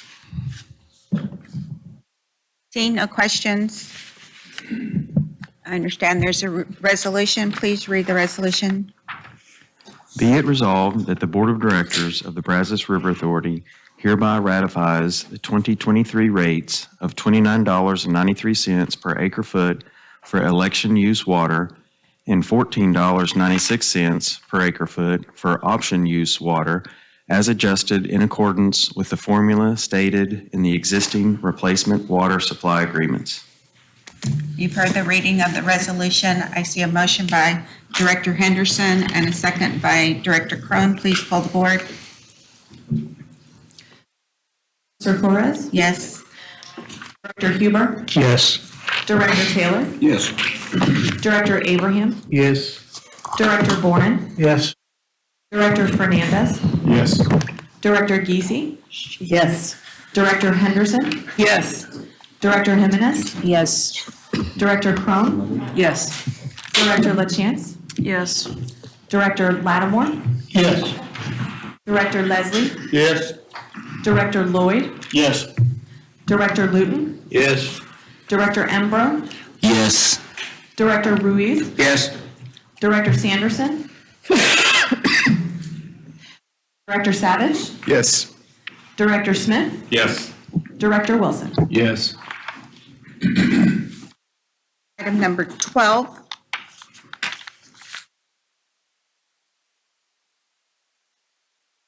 Discussion and possible action on BRA investment policy by David Thompson, Chief Financial Officer.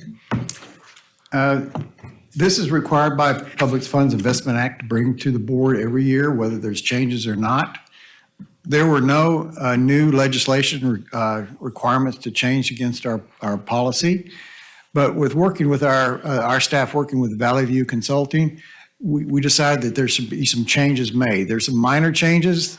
These changes are all when convened in your red line that you can read through.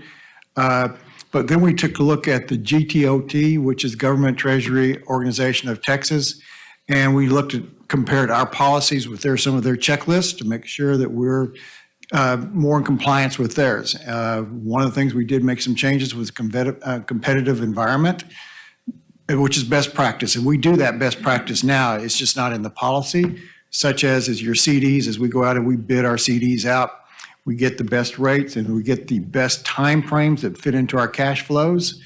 Ethics and conflicts of interest, we've added that language, and that language also came from Public Funds Investment Act. Broker-dealer, we updated some name changes. The firms are the same. The firm just changed some of the names. None of these changes would impact our investment approach or processes. Any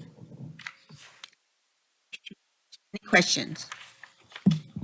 I see no questions. I understand there's a resolution. Please read. Oh, did you have a question? So no changes other than this to the policy or the strategy, correct? Correct. Okay. And do we have cedars in there right now? We do not have cedars. Okay, very good. Thank you. Thank you. Please read the resolution. Resolved by the Board of Directors of the Brazos River Authority that it has reviewed and hereby adopts the Brazos River Authority investment policy, including the investment strategy statement, approved broker-dealer list, and approved training sources as presented to the Board of Directors of the Brazos River Authority on January 30, 2023. Heard the reading of the resolution. There's a motion made by Director Savage and a second by Director Smith. Please poll the board. Mr. Flores? Yes. Director Huber? Yes. Director Taylor? Yes. Director Abraham? Yes. Director Boren? Yes. Director Fernandez? Yes. Director Geese? Yes. Director Henderson? Yes. Director Jimenez? Yes. Director Crone? Yes. Director LaChance? Yes. Director Lattimore? Yes. Director Leslie? Yes. Director Lloyd? Yes. Director Luton? Yes. Director Embro? Yes. Director Ruiz? Yes. Director Sanderson? Yes. Director Savage? Yes. Director Smith? Yes. Director Wilson? Yes. Item number 13, discussion and possible action on the application for Texas Water Development Board financing by David Thompson, Chief Financial Officer. David. Okay, this agenda item is dealing with filing an application with Texas Water Development Board. This is SWIFT funding, which is basically the State Water Implementation Fund for Texas. How does that qualify? The project has to be in the state water plan. You need to be a political subdivision to borrow it. Texas Water Development Board has a AAA rating. BRA has a AA rating. So we have a very strong rating as well. The two loans that I'm looking for with Texas Water Development Board is one called the deferred loan. And this deferred loan can be used on plan, design, or permitting, but not land or construction. The great thing about this is the principal and interest is deferred up to 8 years. Another sweet thing about this is that the interest is not paid back in the first 8 years. So you get a loan that the first 8 years, the interest is free. The low interest loans itself is basically using Texas Water Development or AAA funding or rating. They get a very good rate. Then they turn around and they subsidize that rate back to you for maybe even a lower rate. I just want to go back and look back on May 2nd. We made we made a payment of $45,990,000 to City of Houston. These two numbers here constitute what we call basically a purchase of an asset. That's $31 million. The last was dealing with the permitting. So we're dealing with two numbers that tie into the numbers we just talked about. The deferred loan, which is the one with the 8 years of interest, is in the permitting side here. The low interest is in the $31 million here. Now, we did pay $21 million to Texas Water Development Board for reimbursement or to pay back the loans. That cannot be reimbursed by Texas Water Development Board. So why would we do this? Well, because we're going to be needing to borrow money in 2024. And my guess is a lot of it's going to be open market. Allen Creek does meet that the SWIFT funding that we need to get. The SWIFT program is beneficial in the fact that it's cheaper than the open market that we have out there.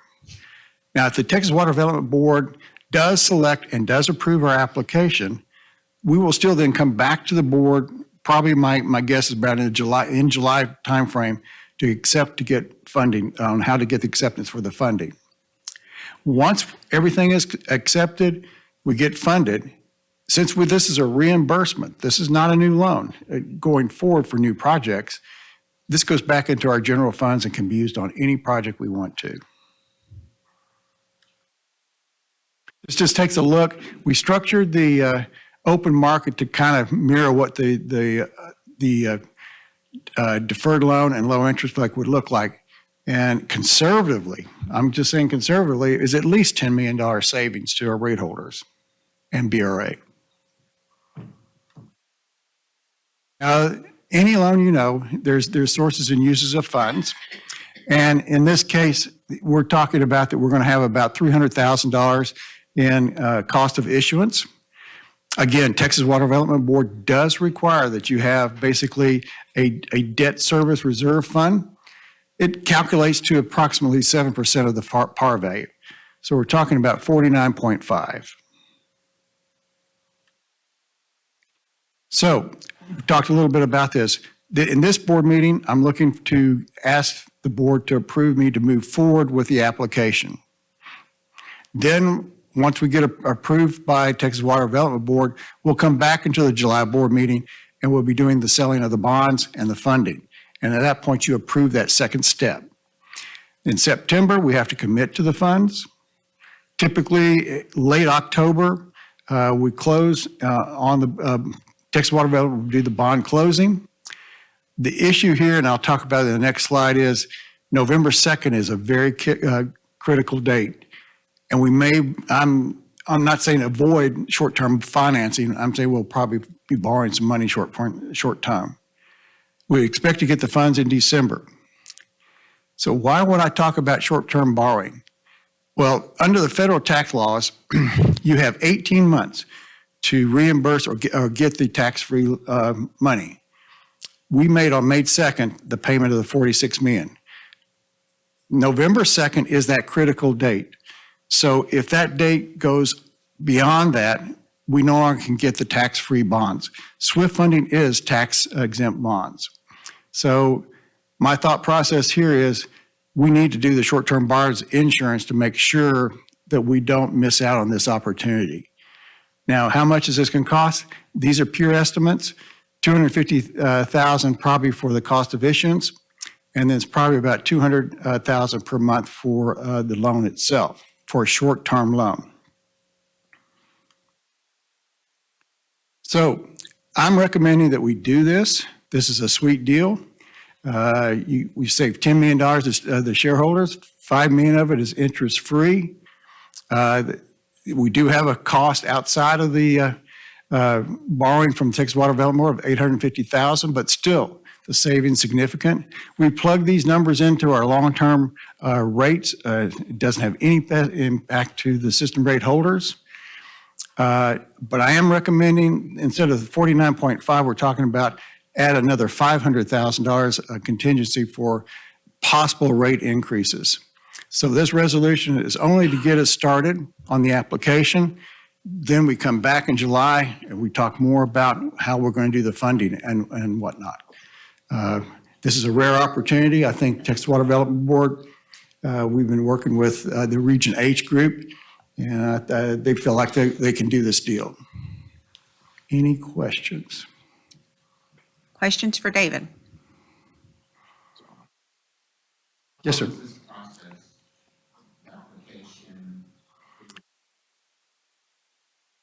There is an abridged application that we'll file tonight, and then the full application is due probably in the April timeframe, April to May timeframe. And then they'll come back with questions and probably by, let's say, June, July timeframe, they'll let us know if the application's been accepted. And then when would they issue debt, and when would you have money in the bank? We'll have money in the bank in December, but I'll come back to the board for the actual process of the funding and the selling of the bonds, what we're going to do with the short-term debt, which I believe we'll take, and you'll have to approve it at that time. Step 1 and 2. Any retention? The company will hold 5% or 10% over the process? The bonding company, all we have to do is make sure we maintain cash reserves.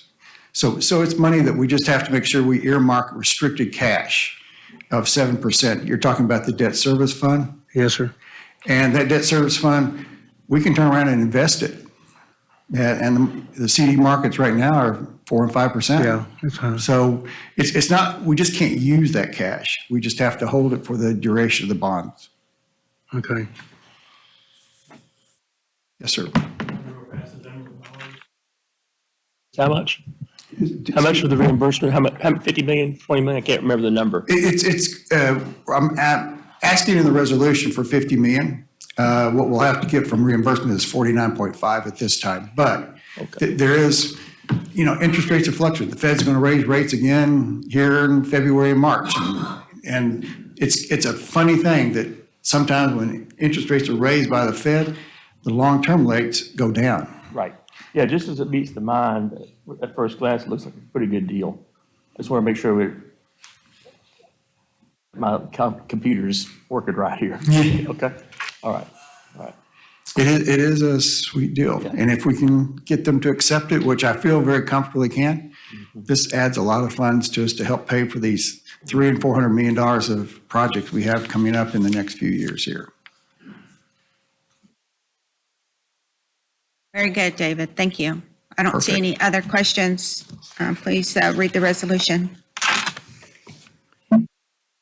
As the Brazos River Authority desires to submit an application for financial assistance to the Texas Water Development Board for a reservoir and related permits, and be it resolved by the Board of Directors of the Brazos River Authority that an application is hereby authorized to be filed with the Texas Water Development Board seeking financial assistance in an aggregate amount not to exceed $50 million for money spent on acquisition of Allen's Creek Reservoir and related permits. And be it further resolved that the General Manager, CEO, and Chief Financial Officer of the Brazos River Authority are each hereby designated the authorized representatives of the authority for the purpose of furnishing such information and executing such documents as may be required in connection with the preparing and filing of such applications for financial assistance and complying with the rules of the Texas Water Development Board. And be it further resolved that this authorization shall become effective immediately upon adoption.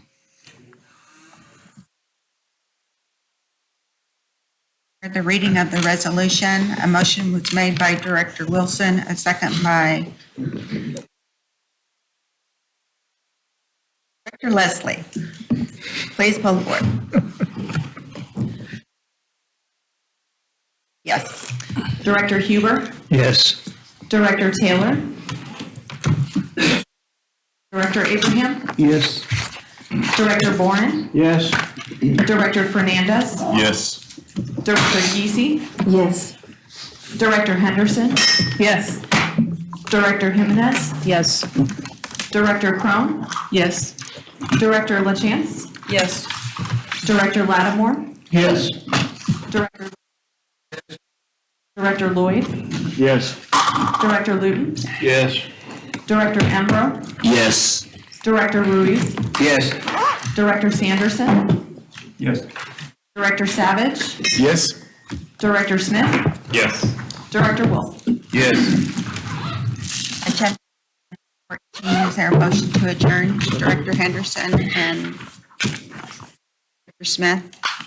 Everybody, safe travels home. See y'all next time. Thank y'all.